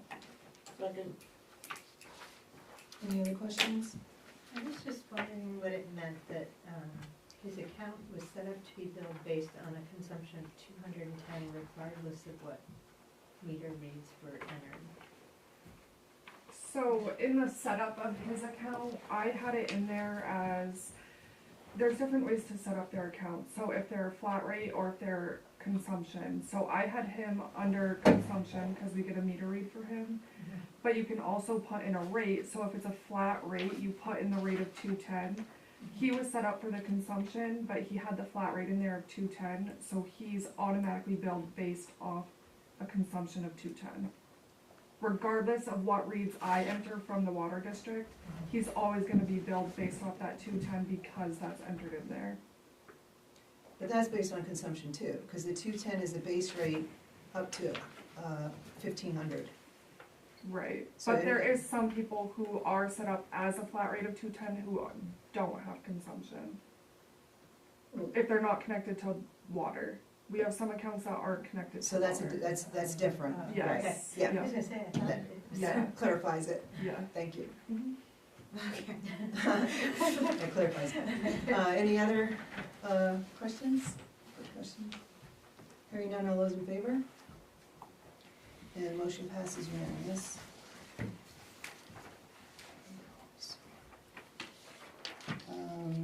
10K, Discussion and action to approve $231.40 sewer abatement for Robin Bennett, Suds Pub, 151 Main Street, account 13755 for Q4, and you have that in your packet.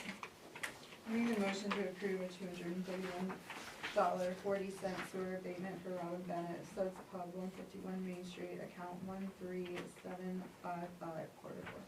Second.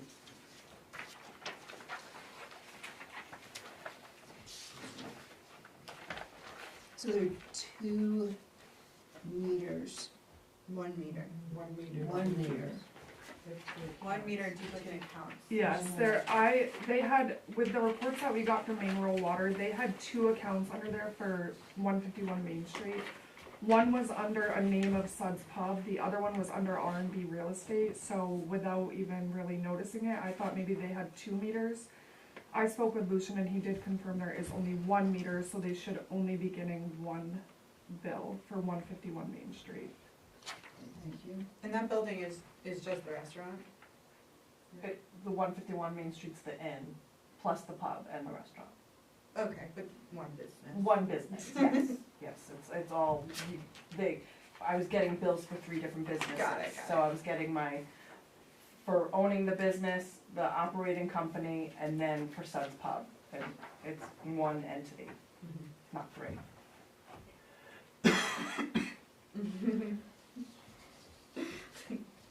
How many dwelling units? Here we go. I was like, oh. I have So- 18 rooms altogether, 13 in the inn, 5 in the carriage house. And they're all on the same meter? Or you Everything. got 2 different meters? I have a different meter for the carriage house, which I get billed for also. That's that's separate, Yes. right? I get billed sewer and water for 2 separate buildings. I gotta fix that code. Oh, it's not the code. It's not the code, it's how we got there, Yeah. how we did it. Because the bills are based on dwelling units. I understand what happened. Okay, so, is there a motion? Yeah. A motion to approve $231. Wait, we didn't. No, Meryl made Yeah, the Meryl motion did. and Okay. Frank It's on the seconded. table. Oh, Right. thank you, Sorry, thank you, sorry. thank you. That's- Is that what you that's have, okay. Tracy? Yeah. All right, thank you, sorry for that. All right, any other questions? All right, hearing none, all those in favor? And motion passes unanimous. Okay, 10L, discussion and action to approve $230.20 sewer abatement for Robin Bennett, Suds Pub, 151 Main Street, account 13755 for Q3. And you have that as well in your packet. 4 to 3. Yes. 4 to 4. Right, same situation. Yeah. Threw us off by not combining it. We're like, what is going on? Well, those, yeah. Okay. So I'll make a motion that we approve $230.20 sewer abatement for Robin Bennett, Suds Pub, 151 Main Street, account 13755, Q3. Second. Any other questions? Hearing none, all those in favor? And the motion passes unanimous.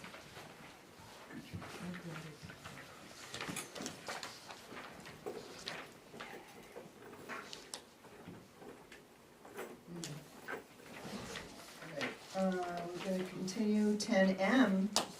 Now we're on to cannabis. And we have discussion and action to approve the renewal permit for the adult use cultivation facility for Ralph Everett, 22 Sunday River Road. And you have that information in your packet. I'll make the motion. I was just gonna clarify something, right? Yeah, I have Mike or Ralph as the owner of the building, but Jody is the owner of the business, just to clarify. Yeah. Yes, correct. I love that all the time in this town. And then actually, can I just verify with you, but I have the owner's name, the way she put it on the application as High Country Realty, but the business is the Stone Business. Yes, correct. Perfect. There's a lot of names, So is this okay then? the licensing is fine, it was just the agenda, had So I should say names. It Jody should when I be for think Jody, of should be for Jody, yeah? Okay, Jody, it's for the Summers, Yeah. she's the owner. okay. I make the motion to approve the renewal permit for the adult use cultivation facility for the Stone Moose at 22 Sunday River Road. Second. But you're selling that. Keeping it? Not yet, still working on it. So can you clarify that again, Yeah. Courtney? Because Mike signed it as the property owner. He's the property owner, not the business owner. So Jody- he's not the applicant. Yeah. So Correct, Jody signed Jody it is as the applicant Jody Gotcha. sells. under Moosehead. Yep, great, thank you. Yes. So that's where I said that it was Yeah. different from the way I wrote it on the, Yeah. so it's Jody. Jody and is then the I applicant. left off Stone Moose also in that. Mhm. So we'll just, that was added to the agenda, I mean, the motion that Yeah. Meryl made. Any other questions? Hearing none, all those in favor? Motion passes unanimous. Thank you. Thank you. Okay, appointments. 10N, action on application from Brandy Lee DeMarco Rodney to be appointed to the Ordinance Review Committee, otherwise known as ORC. And you have her application in your packet. I think I have 2 copies in my packet. I gave you two. Could be just me. Do you have, So, yeah, oh. I've got a full pack, I've got a full application, so I'm Okay. fine. I'll just make the same statement that I made previously. I mean, I understand this is the only application, but I am somewhat uncomfortable with the ORC getting staffed by the planning board members. I really, like, you know, it is what it is. Only so many people show up to volunteer for these things. But I do think that there's a little bit of weirdness with that. I love that there's an outstanding member who can, you know, speak for the planning board, but it is a little weird to have people writing the rules that will then be enforcing the rules. I worry about that check and balance. That's my only opinion on it, but other than that, like, if it's the only applicant, it's the only applicant. How many board members are on ORC now? 5. I mean, how many One. on both boards? Just myself. Just one. Jim. There's, Yeah, the other one. board and one planning board. oh, because Aaron quit ORC? Yeah. Yeah. And. So there's and you 5 can't- together and 3 of them. You can't have, there's checks and balances, because it all has to get, it's all done legally. It's gotta Yeah. go through the plan, it's gotta go through the lawyer, it's gotta go approved by the town. Yeah. So, I mean, it's not, And you're working on our behalf, the Yeah. ORC is working on our behalf, so there is a little bit of check and balance, I understand what yeah, you're saying, and though. it's. I just And, think we like creep into the territory where people go, well, I was on ORC and we meant this, even though it's written a specific, That, I always there's worry so about that much kind of in there stuff. that's, I was tortured on the planning board with the discretion stuff, I hate it. So the ORC is composed of 5 members, 3 at large, and 1 member selected by the select board, and Pat's our member to that committee, and then 1 member picked by the planning board, and Jim is that representative to that planning board. God bless you. Yeah, bless you. So, Like I said, I'm not gonna, it's not a hill I care to die on, it's just an observation of, like, we should, you know, 2's fine. If we're starting to get to 3 or 4 that are crossing over, I'm gonna be pretty uncomfortable with it. Is there a motion? I make a motion that we accept the application from Brandy Lee DeMarco Rodney to be appointed to the Ordinance Review Committee. Second? Any other questions, comments? Hearing none? Did Seven second? I did. Yeah, I'm Sarah sorry, did. you did that, okay. Any other questions or comments? Hearing none, all those in favor? And the motion passes unanimous. We're on to citizen lease, which is 10O, action on lease termination notice with the main trust for local news. And I'll turn it over to Sharon on that. You do have the letter in your packet. Yes, I drafted a letter based on a template that the attorney gave me, because the lease is through, and I gave you a copy of the lease, and also it's the deed to the building, so you had everything together, and a copy of the letter. Our lease with them expires in July of 2028. It was renewed in 2023 for 5 years. Due to their downsizing and change in operation, they no longer require the space that we lease them in the back of this building where the Bethel Citizen was. So this letter just outlines the terms. They will be vacated from the premises out back by July 31st, and Stephanie Manning told me that it would probably be a lot sooner than that. They, because of the timing of when we did this, the offer we made that they could stay there until the 31st of July, and the rent would stop at the end of April, which they've paid their rent through the end of April. The CMP bill has been changed now. They changed that. They're paying the last bill through the meter reading of April, and the new bill will come to the town because it currently goes to them now. They've been paying a percentage of the water and sewer bill to us that we get. We bill them, and then they pay us. That has been, the final bill was sent to them. And then the fuel oil, we've already had that account changed over. They have to pay their final bill, and the new account's been set up in our name. Scott Wood, who is a representative also handling this, will be coming here in June to review the rest of the desks and chairs and tables that they have in the back room. They have some very nice desks, and I did go in with the staff. We've looked at them. They're in much better condition. They are newer, and we've asked for consideration if they don't have any use for them, and that will be decided when Scott comes. So we could be acquiring the tables and the desks that they have, which would be a very good thing for us. Then we could get rid of the big metal heavy desks that we have here and replace those. So I've signed the letter. I'd like to send this to Stephanie tomorrow. She's in agreement with these terms as well. Is the motion just to send the notice? It's for you to approve the termination. Okay, I would make a motion to approve the termination of our lease with the main trust for local news. Second. And I would add that we give the authority to the town manager to sign it. Agreed. Any other questions, comments? Hearing none, all those in favor? And the motion passes unanimous. Thank you.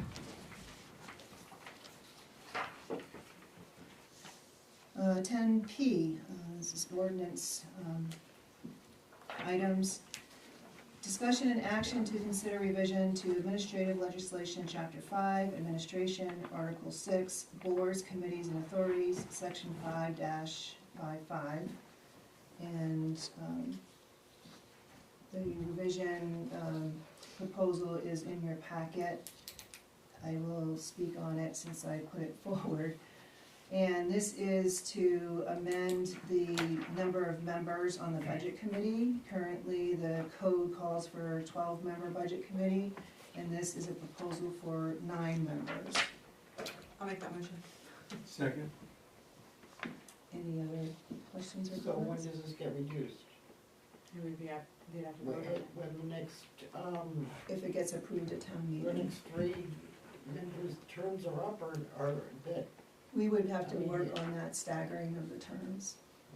Yeah, but this would go to the voters in June, and then we would work on the stagger if it gets approved. Okay. And that this has to have a public I was hearing. about to say, do we Before have the a next- public hearing? Yes, We'll have yeah, it, we'll this- schedule it at 5:30 Yep, before our 5:30 on, 5:21 meeting. Okay, sweet. And this is just because we're having trouble getting everybody. that Yes. many people. The quorum situation. Or we can still meet at 6, this won't take that long to do anyway. I think we have less than 12 showing up every time, Consider. so it only makes sense that, you know, there's that, it makes it a little more nimble, it gives it an odd number, in my opinion, I think it still balances a number of different perspectives that would be able to come So beyond the they'll committee. still have to have the 5-member quorum? Yes, You're not leaving at 7. Monday. 7. well, Oh, hopefully, that's right. hopefully we'll have 9 showing up. Maybe, I I mean, think the 5, because that's all that showed up the last, yeah, okay. as we remind you that again. pick future members of the budget committee, I do think it's important, and for all committees, just for them to realize, like, Specifically with budget. yeah, that they really are committed to that period of time, because I think there may be some cases where it just, they don't, like, they didn't get it, and when Yeah. they signed up for the committee, and the time came, and they couldn't commit. Yeah, thinking it was more of like a monthly Monthly meeting thing. instead just of like not a knowing. season where Yeah. it's like, let's Every go. week. Jim had a question? Is that gonna, for all of these, are we gonna, I thought we were out of time, you know, to get them on to watch this. I think in just looking ahead at the 3 items that are here, this is the one, if the vote goes through, that would need the public hearing, and we would have it in time. It's 2 weeks until our next meeting, so they can have the proper time to publicize it, and we can have the meeting like at 5:30 before our selectmen's meeting. And that's not coming in on the warrant. Yeah, The warrant's gonna be posted on June 2nd. The selectmen will sign the final warrant that night. And I'll actually have that warrant article that night in anticipation of, you know, after having the public hearing. So they're gonna be looking at the draft tonight, and then I will add this on as an agenda item for the 21st. And they'll approve the warrant that night. Do you want us to write that next week, or you want to? Oh, it's already It's written. already ready. Oh, Michelle already did it. they just did, oh. it's the same thing, it just has No. 12 crossed out and 9 put in, nothing else. She spent hours on it. I was gonna say, indeed, there's like the budget committee shall conduct, I think just ask if we're redoing it. Because it says shall conducts its meeting. Which Oh, number is that D. here? D is just, there's an extra S on conduct. Yeah. Might as well speed it up. Good call. Do we have a motion? I know, I was just gonna ask. Yeah. Not yet? Yes. Yes, we Marilyn. do. Marilyn Frank. Thank you. Killing it, you guys. Thank you. All those in favor? And the motion passes unanimous. Next, we have discussion and action to consider revision to Chapter 5 Administration, Article 5 Financial Procedures, Section 5-40 Town Meeting Procedures. And we have currently what we have in your packet, and I'll turn it over to Sharon. So since this was on here, Michelle's recommendation on this, I've given you a number of codes within the financial procedures section. I would like to be able to start looking at this section. There are a number of recommended changes that I would like to look at in this section that, in my opinion, need to be changed. Like Article 5, Section 5-40. Some of these changes, well, some of these codes have been there since 2000, 2001. And what we need to do is make sure that the procedures in the code for putting a budget together, they should be looked at so that, you know, you just don't keep doing them over and over again. The code book should actually be worked on a cycle anyway to update codes and ordinances on an ongoing basis, but, these here in particular, I do have several recommendations, you know, in how certain articles are presented on the town meeting warrant, what information you have to have, and I would like to, you know, start working on that. What are your So thoughts, Sharon? What's that? What are your thoughts, what's jumping out at you? So one is on how the revenue is presented in the town warrant. Right now, you list an estimate of all of the revenues that come in with an estimate at budget time, and then an overall estimate. That number that is not gonna tie in with the amount of revenues that's given to the assessor when it's time to do the commitment. I've also given all of these to the auditors. A lot of the recommendations are based on, you know, how they see these as being written. How we determine what a department is, there's also discussion on how we break down departments and what groups are actually in a department. So those all have to do with this section here. So I just wanted to get them out there and then, you know, look at, after town meeting, you know, start to look at these codes. Okay. And that was basically all I wanted to do by getting this out there. Does anybody have any questions at this time? We can put it on the task list and Yes. work on it. Oh, and can we just go back to this? Can you send this to me so that I can, or Oh, yeah. you can, Okay, yep. because you have the original, Oh, and then that way I can get it. Yep. I'll send you Word. Yes, and then I can print it off for the public hearing. Thank you. So are you good, Sharon? I don't hear Yes. any objections. So we don't have to make a motion, no? No. No, just that we're not objecting to moving this down a path to look at. No, I'm not objecting. Okay, so we'll keep moving on. That brings us to 10R. Discussion and action to approve a resolution titled Resolution to Restore Planning Board Staggered Terms. You have that proposal in your packet. I'll continue since I brought it forward. This is the staggered terms for the planning board. It had been a 3-3-2 stagger. It's a 7-member board. And so a 3-3-2 stagger, which means 2 out of the 3 years, over 40% of the board could potentially turn over.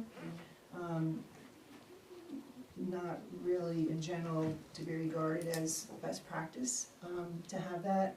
So with the vacant position, which was formerly held by Sue Dunn, having that seat now term in December of '25, it does put it back into a 2-2-3. Yeah, perfect. So that would be using the seats, and I put the member's name accordingly to the seat. So Mitch Benedict, and the vacant term is up in 2025. Jim Bennett, Lori Windsor, it stays the same up in 2026. And then Aaron, Brandy, and Travis stays the same at 2 in 2027. So that's just a resolution. We set the staggers, and this would just be a resolution for us to use at appointment time. I'd make the motion to approve a resolution entitled Resolution to Restore Planning Board Staggered Terms. Second? Any other questions or comments? I thought Mitchell resigned also. No, I Oh, believe yeah. he's still a member of that board. Yeah. Not It was- many of them, but he's only made a handful. He's He's still in DC. had family issues.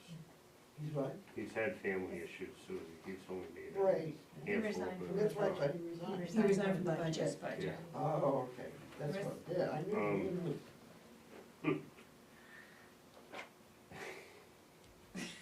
Is there a comment that you wanna share? Go to the Yeah. camera. No, we were gonna approve our rules and procedures this week, so we'll just change, we'll have to address that. That's minor, very minor.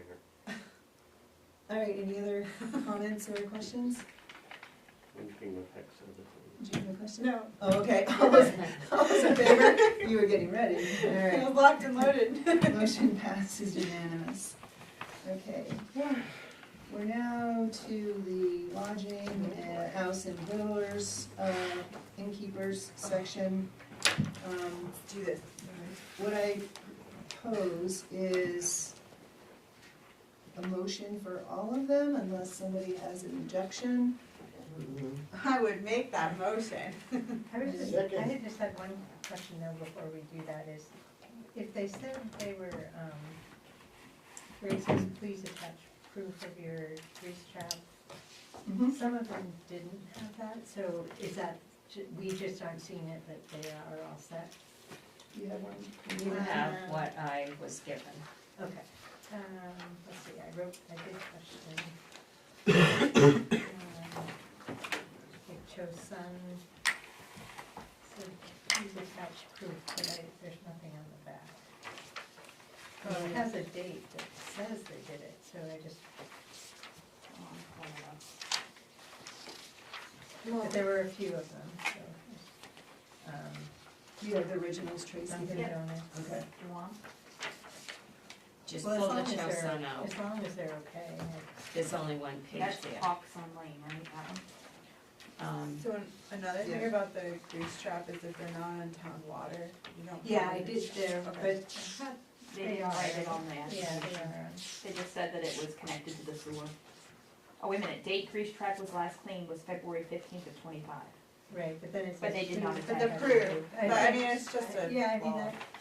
that, I can write proof right now that I didn't. I know, some of them were just logs, and Yeah, then yeah. others were like bills, so I wasn't sure how picky we had. Some people did it themselves, Right, and this one was just, it's gross. Did you have another one? So we can I see. think- Got that down I to a think science. It's, It's no big deal at all. Dunkin' Donuts is the thing. How far down is that? It's right under behind them. Destroyed hangers. Gloves, Yeah, gloves and hangers. 5-gallon And they buckets. didn't have seating capacity, I mean, something like Does it have on that original for Dunkin' Donuts, the seating capacity and? It was right under Chosun. Right behind it, I should say.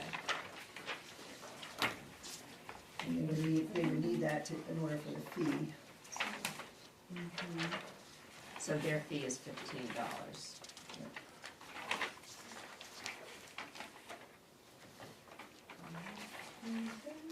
oh, okay, is that 6 Lincoln, okay, there's. Yeah. Doing, okay, yes, that one, I think they called us and they told us that the Doyens did it per Nancy, the lady actually called. And that's right on the bottom of that. it. Does it have the seating capacity in it? It just smelled. Would it? No. Okay. All right, any other questions? Fits in here. Yeah, on the Bethel Inn, it says seating for 25. On where? Yeah, I Bethel remember. Inn, Is that just the tavern? that's just the tavern? No, I'm with class. Which one are you? Even if it was, it's not right. Yeah. 25 at the bar, maybe. So which one down, which one? Okay, it's about middle. Third page. Rusty Lantern, is it after the Rusty Lantern? Jerry. With barbecue. So it would be the Jerry Bethel Inn, which is, Yeah. It says 49 rooms and 25, seating for 25. Yeah. I think there's only 49 rooms, there's a. I was wondering that too. They Yeah, they don't live in town, they might have not ever been there. Yeah. and they do have a copy of the invoice attached to the bill, to their application. Yeah, it's just the Millburg. I'm just trying to find it. I mean, the thing is, they don't only have Millburg, but they have the big hall that's upstairs. Yeah. Birthday was A breakfast breakfast buffet. every Sunday, or every day, or whatever. Large. So did they pay a lodging? They didn't pay a lodging fee. They don't pay a lot. They paid $75. They paid $50 for the innkeeper. Yeah, Okay. and 25 for vigilance. Yeah. And the highest fee for vigilers is $25, correct? Yes, Well then, that's what it appears to be on the list. it doesn't necessarily matter for the fee, but it is not correct. That's the max. Yeah. Right. Mhm. And if the point is to determine if Really, I mean, they could see 25 outside. oh no, they have way more than 25 outside, maybe That's what I'm 10, saying. way more. So the maximum fee is, Is the, is the 25, Doesn't matter. so that's. Any other questions on any of these? Everybody could see Yeah, it. Sarah has a question. Well, with Rusty Lantern, they are in the public sewer system. They do have proof of it being cleaned, but it does, like, it sounds like things are pretty messy. So, I mean, is that a concern? Is that, I mean, do we need to make sure? It says filter was clogged, will need frequent cleanings.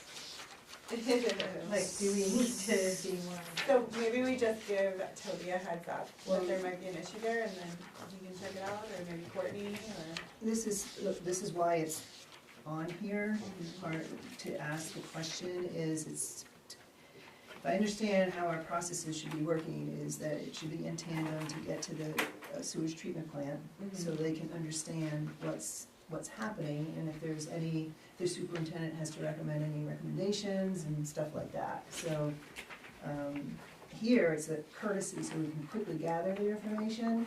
I believe it's the superintendent of the wastewater treatment facility that's really responsible for I think that is, yeah. working on that, and you can double check me. But yes, that information would be, I would think, key to get down to him, Okay, yes. So we can get, I can give Toby a copy of these 26. Or just the ones, so just the ones that show, like, very specifically, there's a clog because of infrequent cleaning, like, that is something that Toby should be aware of. Especially because it's a brand new building, I so know, for them I not was like, clogging one here is real insane. yeah, that's what I was wondering.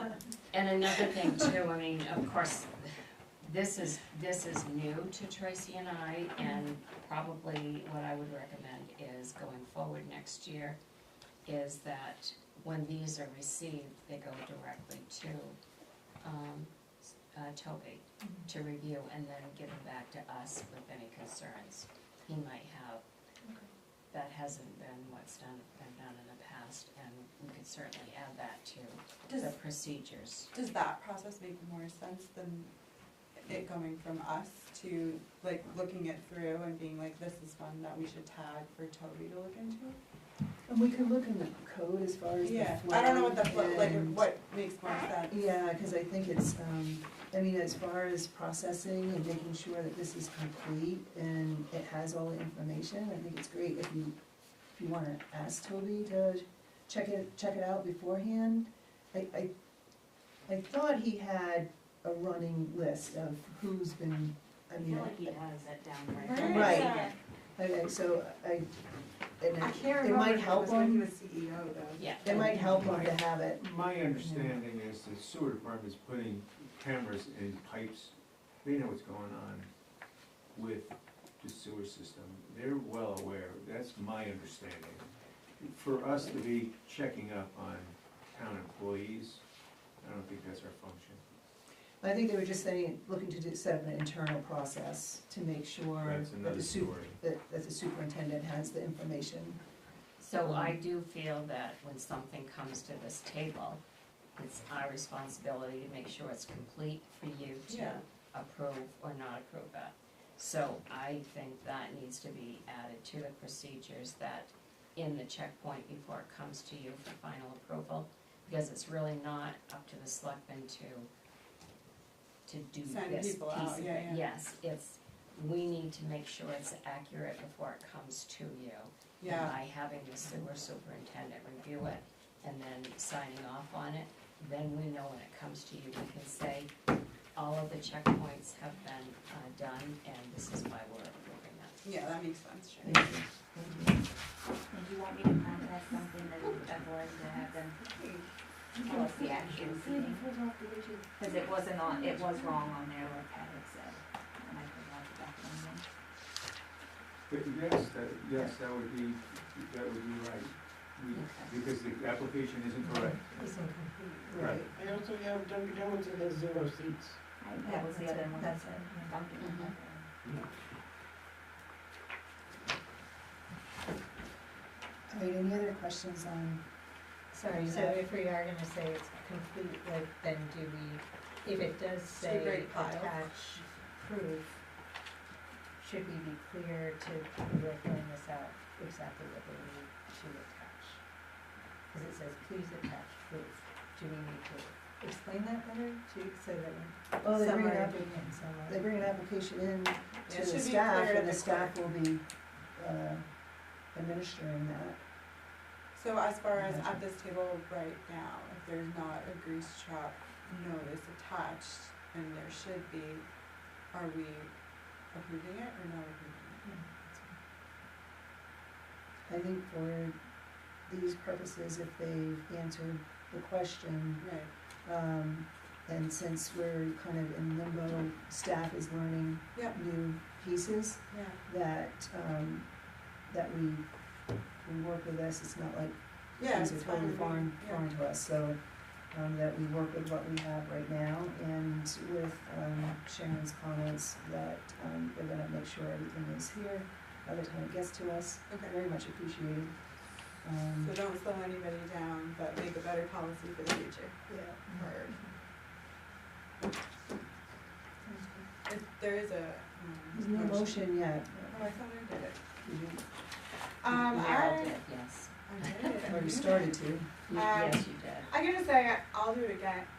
Did I make a motion or no? It's up to you, right? No, you started talking, but then it got sidetracked. Okay, I make a motion that we approve the victor's licenses listed from business item 10S to business item 10AR. Yep, that's right. That is. Alright. I'll Thank you. second that. Okay, we got a motion and a second. Any other questions? All those in favor? Any motion passes unanimous. For your job to Thank you. put them all together, Michelle. Okay, that brings us to 10AS. And this is discussion and action to make a recommendation for the Spirit of America Award. And Sharon has included a bit about what that award is and involved in your packet. We don't need to have a final decision tonight, but I think if you have any person in mind, this is for volunteerism in our town. It can be given to an individual, it can be given to a department, it can be given to a group. As an example, we just received the,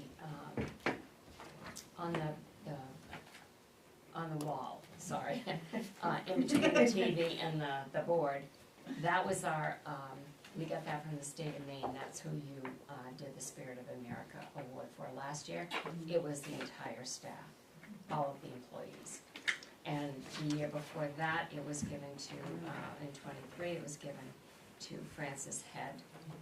And Arlen Joby for that. Yeah, well, we have a list of all of them going back, and yes, he did get it too as well. So what you can do is think about who you might want to give this to, and then you can all give me your thoughts, and then I can have it on the agenda for the next meeting to approve it. Can I see the list of who we've given it to in the past? I know who we've personally given it to, but I don't know further It'd back. be interesting. Yeah. Yeah. Oh, I just so we don't like re-give it to the same person. The same, Right. yes. Could be a theme. Yeah. going on Yeah. there, too. Yeah, totally. Right, because I was thinking of Bob and Carol Everett. They've been longtime ballot election clerks. Carol's done school board, and Bob's been on everything, select board, planning board. assessor, or even Akmoa, so he's even assessor for the county. He's done. Because I'm planning board. He's planning board, he did it for LURP, now LURP, for the whole state, for the unorganized territory. I was just thinking, For ASBI as well. yeah, so just their volunteerism. Also as a farmer. So those were, put two names together perhaps, but I don't know if they've ever gotten it in the Yeah. past, so. Yeah, Yeah. I think we have like a million, I mean, well, the Everett's, don't they live in Greenwood? No, they're in Bethel, that's silly. I forgot what I was gonna say. so just send me your thoughts, Yeah. and then I'll have it back on the agenda for next meeting, and, Cool. Okay, great. So do we motion to table or just move on? We'll just move on, just, the action to take is just send your, thoughts to Sharon for compiling for the next meeting, and we'll see who's also been recipients of it in the past. Right. Now we're gonna come to our last business item, which is 10A-T, which is review draft town meeting warrant. You have that on your table packet, and I'll ask Sharon to go through this preview there. so, just quickly, I, drafted the warrant for June 2025. You'll notice on page 2, Article 4, not Article 5, I highlighted them, because, Article 4 is where the membership change is gonna be for the, planning board. Article 3 is the applicability change that has already gone to public hearing, and I did include a copy of that on at the table tonight. I meant to put it in with this one, but it sat on my desk, so I brought it in later. So, and then Article 5, we're waiting for language right now from the attorney. Mary said she will have that to us by Friday. That is concerning language for a sewer easement that was supposed to be done several years ago. It was not done, and the residents called about it. So we're just waiting for that. So we'll have the full details on that when we meet on the 21st. I don't have all that information. And then the rest of the articles, all of the money articles for the budget are in here, all of the standard articles that you normally have, and I will also get the draft article for the curbside services. I'll add that in here, and I can actually have this to you before the meeting on the 21st, so you'll have a copy of the new draft as well to review. And if you have any questions during now and the time we meet again, please send me questions on whatever you have, okay? There's the pass-through for the cable, right? Mm-hmm. And then the pass-through for the snowmobile grant. That is not on here. There's no one has asked for snowmobile budget this year. They'll ask. So there's no article for that, I took it off. I thought that was a kind of a pass-through thing, that something came into us, Yeah. and then we pass it on. There is a grant that a snowmobile club submits to the state. They did not do that this year. Really? And then there's another snowmobile, the money we get in from the snowmobile registrations, that's always been an article on here to give that money to a specific snowmobile club. Mhm. That was not asked for this year either. The snowmobile grant, I don't know why they didn't apply for that this year, so those are not on here.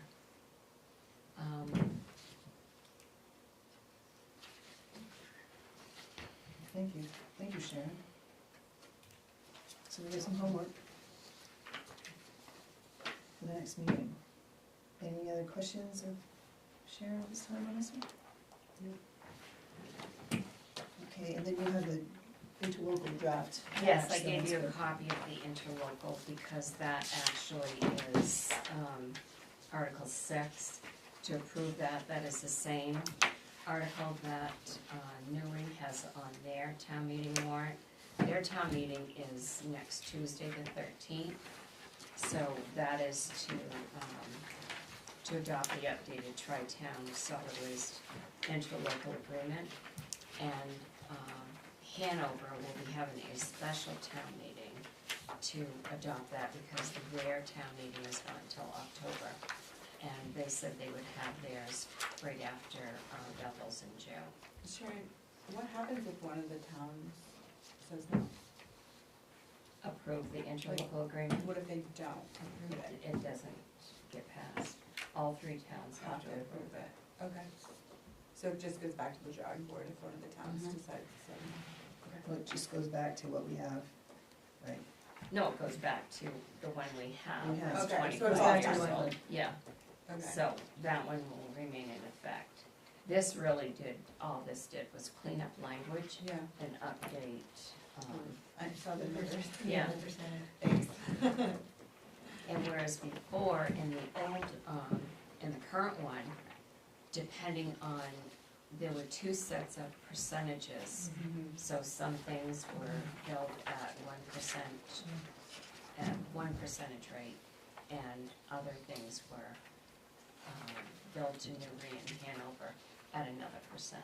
And of course Bethel's is in there Wasn't that, too, but we don't bill ourselves. in the old one, wasn't it written that, like, operating or capital expenditures were like split 30, 30, 30? No. No. So that's what I was gonna bring up at, meeting, is that we do have an agreement for capital costs. And I was just trying to find the language, Yeah. unless there is another agreement in place. Beautiful. So this right now is looking for, say for the scales, for example, Yeah. is 54 Bethel, 40 Newry, 6 Hanover. Mhm. And that would be the split for the scales, that's the capital cost. Split, yeah. Unless there's some other, I was just trying to pick it up, because Although the scales aren't listed in capital. well, it's a capital I item. know. It's a capital item to I was the trying to be tricky. facility, you know. So another, More tricks. Newry also has in their town meeting warrant to approve, they're asking for $50,000. So they're looking to pay half of the expense for the scales that we're looking to budget for. Well, the scales are gonna cost us $100,000, that's what we have in this warrant here. And Newry has in their budget to raise $50,000 to give Bethel, toward the purchase of the scales. Okay. Whereas originally, they were looking at 33%. Right. And when I talked to I them could have about it sworn the today, other, Yeah, I other think operating was contract. 30, yeah, 30. yeah, the operating, I think, was 33.3. Yeah, I should have known it, maybe I did.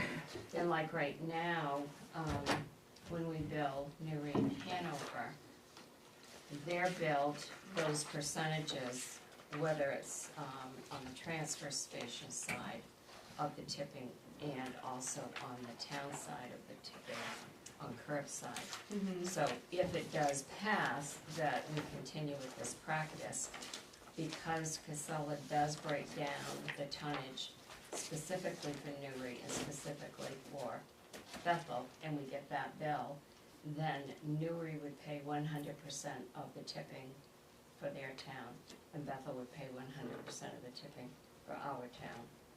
You mean if we continue with the commercial Yeah. dumpsters? Yeah.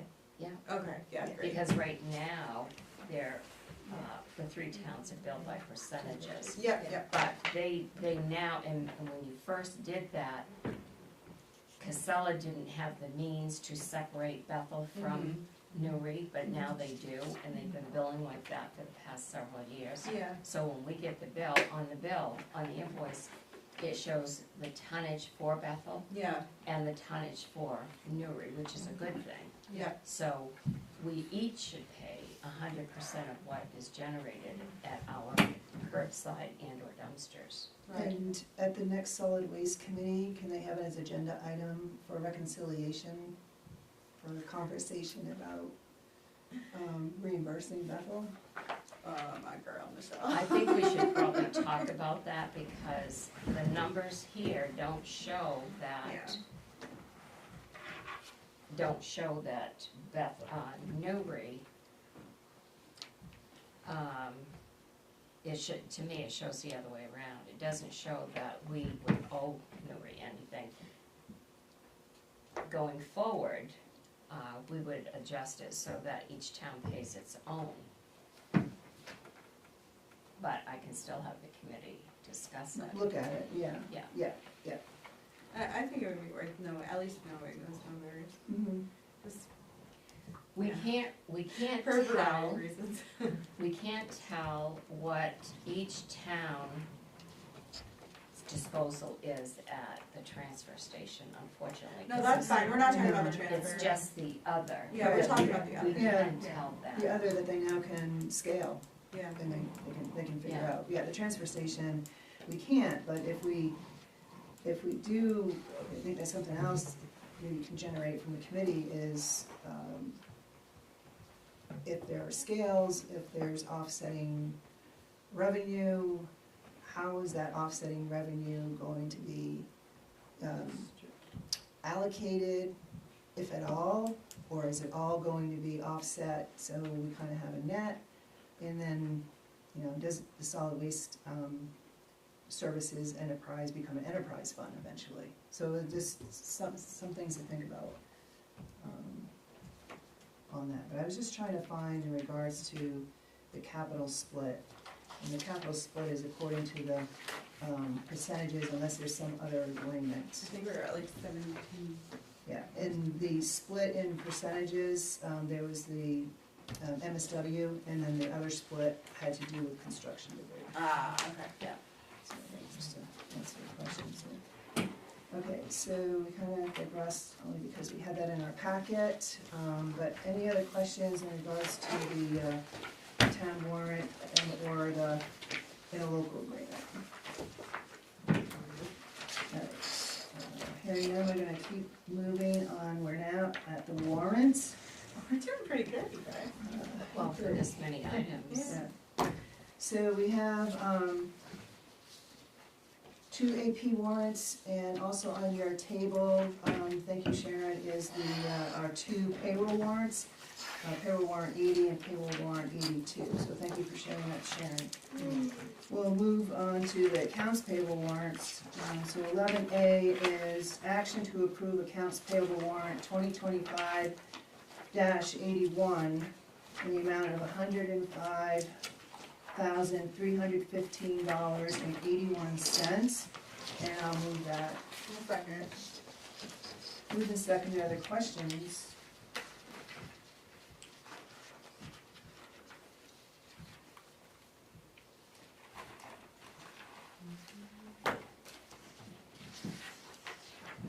Still need a minute.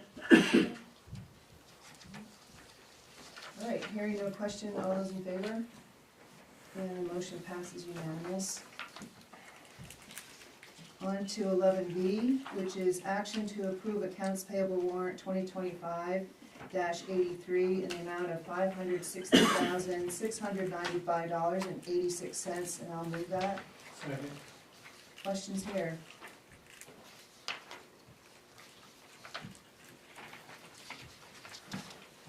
Does this have a school in it? Yes.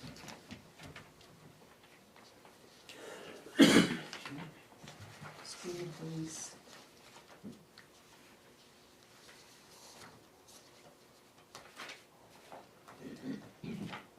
Alright, hearing no questions, all those in favor? And the motion passes unanimous. We are moving on now to the bottom of page 2, which is 12, select board items. We have items. I got a real simple one. I went to the W.H.A.T luncheon down in Auburn It was quite interesting. I thought it was, on the drive down there, this is gonna be a waste of time, but it wasn't. In fact, it was quite interesting. I learned an awful lot, and I had my notes on my desk, I didn't bring them in, I was running late today. But the gist of it was, Woodstock has been doing a lot of work and was recognized for something. Oh, Buck's Ledge, Yeah, for some conservation stuff, yes. The trail, the accessible trail for all, or like, and yeah. So they were recognized, it was quite interesting, and there was quite a few notes I took, but I'm sorry I forgot them. It was quite interesting, I learned a lot, saw some people that I have been seeing around, and there's a lot of effort that goes into Epcot that I didn't really realize all that they do. So I took my time and I did that, and it took me about 4 hours to do all of that of my busy day. So I was happy I did it though, when it was all over. It was just, I thank you, for sending me down there. Okay. Any other comments? I can give you more information later. I took pictures to send you to be able to, to pass out pictures, but anyway, here we are. Next time, we'll do a full presentation. Any other items? Did you go to that too, Sarah? No. No, I was away. Oh, okay. Yeah, 'cause, You missed out. I know. So, but you all have another chance here. So, Ah. this is something different. This is on the road with Main Biz Bethel. And Main Biz is going to be here doing a networking for businesses at the Bethel Inn on May 21st from 4 to 6, which I presume you would all be invited to. They are hosting a panel for businesses from 3 to 4. And they invited Sharon as town manager, and Sharon's not able to attend. Sharon passed to me, and I'm not able to attend. I have an MMA meeting all day. So then I shared Meryl's name and Frank's name, because they both have businesses, they both have entrepreneurial businesses. So if one of you wanted take the info right now, but I've shared your town emails with Samantha Elliott from Main Biz Bethel, if you want to. I'll take the info just Yeah. to see what it's all about. Yeah, but I thought being municipal officers right now and being entrepreneurial business owners, that you might be able to. So I pass that onward. Sweet. I have a And, question.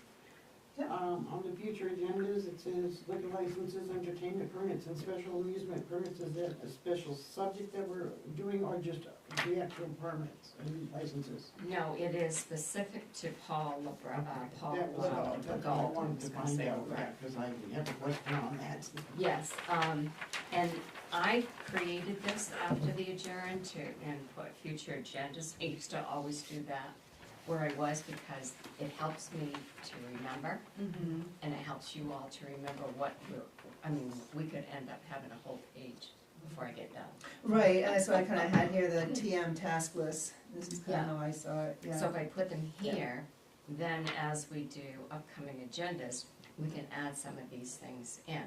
Yeah.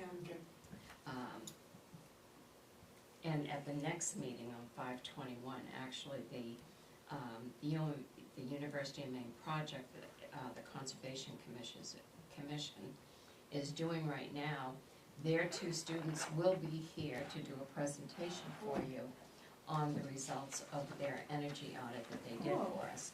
So that actually is gonna be on 5/21. And then I keep moving the transfer station stickers and the use policy that we put together. Frank and I and Jessica worked on that. And I did give a copy of that to you a while back to review. I'll have that on the agenda for the next meeting. And then, like I said, C is Paula Galt. And then the sub-meters for the sewer billing. Toby has drafted a policy for sub-meters. We don't have a policy, but we do need a policy for sub-meters. Anyone that waters their garden, uses their hose, fills the pool, that water does not go into, the sewer. So having a policy for that requires them having a sub-meter. And, it's going to explain how they're going to get the sub-meter. They just can't put any sub-meter in, it's gotta be approved. We're going to issue the sub-meters, and that's what's in the policy.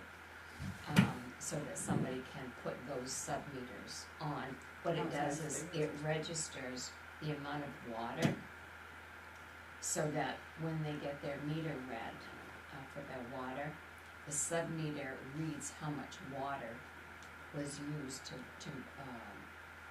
go on like an outside spigot. So those outside spigots are Yeah. plumbed Yes. through the sub, Yes, and then they have to read it, it has to be approved by Toby, and then that reduces their read for what they're gonna pay for sewer. Because you don't wanna charge someone for sewer if it's not going into Sure. sewer. If they're filling their pool, that's not, going into the sewer. So I would ask that there be some coordination with the water district, just because they do try to address those items. Like at the school for the water in the fields, there is a separate water meter, it's just for water, and it doesn't come in with the sewer meter. That's what the sub-meter will do. So I guess I would ask that just, is there conversation and coordination with the, because I don't know, does he foresee like everybody getting a sub-meter, so No. when you water your garden? Okay, so there is some precedent, for it through the water district, at least I hope there is. So I would just ask that be in coordination with them on that. And then also the transfer station stickers and use policy, do you think that the solid waste committee would be able to take a look at it before it comes back to us, and then we have a copy? I don't think they've reviewed it at all since, we said we wanted to go ahead with it. So if we No, can- we're looking to schedule a meeting next week. Everything Okay. that is in it is what we did discuss at the meeting, and, I'll bring that to them. Okay. They'll schedule the meeting. Is that next week? You're looking to schedule it for next Yeah. week? Okay. I can tell you now, I'm open. You are? Yes, You're open. next week, just check. Okay. Thank you. Other weeks aren't like that, but this week, next week is. And I had one more select board item, hooray, I went over the overpass, the other night, and the third light on the overpass was lit. Did you notice it, Jim?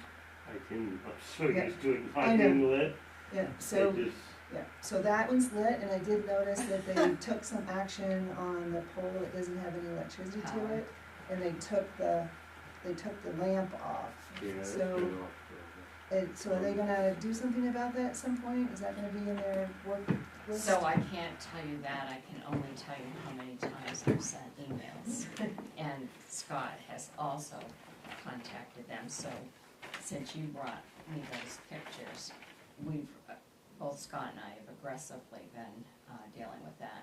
And I've sent Tim Susi several emails, so I'm really glad to hear that. Yeah, so thank you. Yeah, the light's fixed, and the one you're talking about, the pole with the missing thing, their reply is Augusta's working on a lighting plan. When they figure it out, we'll know. That's the response we get each time. Yeah. 2052-ish? Thank you for keeping it on your list and keep pinging them on it, because I think it's crucial that. This is exciting. This is like the first thing Michelle ever brought up as a select board member. Well, in this term. Yeah. So thank you. Any other items? On that note, it just reminded me of something that I talked to Sharon about many months ago, and that was, and I think even more so now that we have Aroma Joe's coming in, moving that 35-mile-an-hour sign a little further up in West Bethel, asking DOT if they think they might consider doing that, because it's really the trucks that come through there at 1,000,000 miles an hour. Well, everybody does, but the trucks are the scarier ones barreling through. But if the 35-mile-an-hour sign, I know you already talked to them once about it. I sent a months ago. request that Yeah, they're sending a traffic engineer one day. to study that. Sweet, that's awesome, That's that's how- great news. Okay. I'm making a motion we adjourn. Girl. Because we don't have an We don't executive have ex- session, We did. so we have a motion to adjourn. I'll second. All those in favor? Motion passes unanimous. Thank you, everybody. Actually, on that note, I almost did bring, I have a A list list of, well, my second turn, not my first turn, because my first turn I was like, I don't know anything.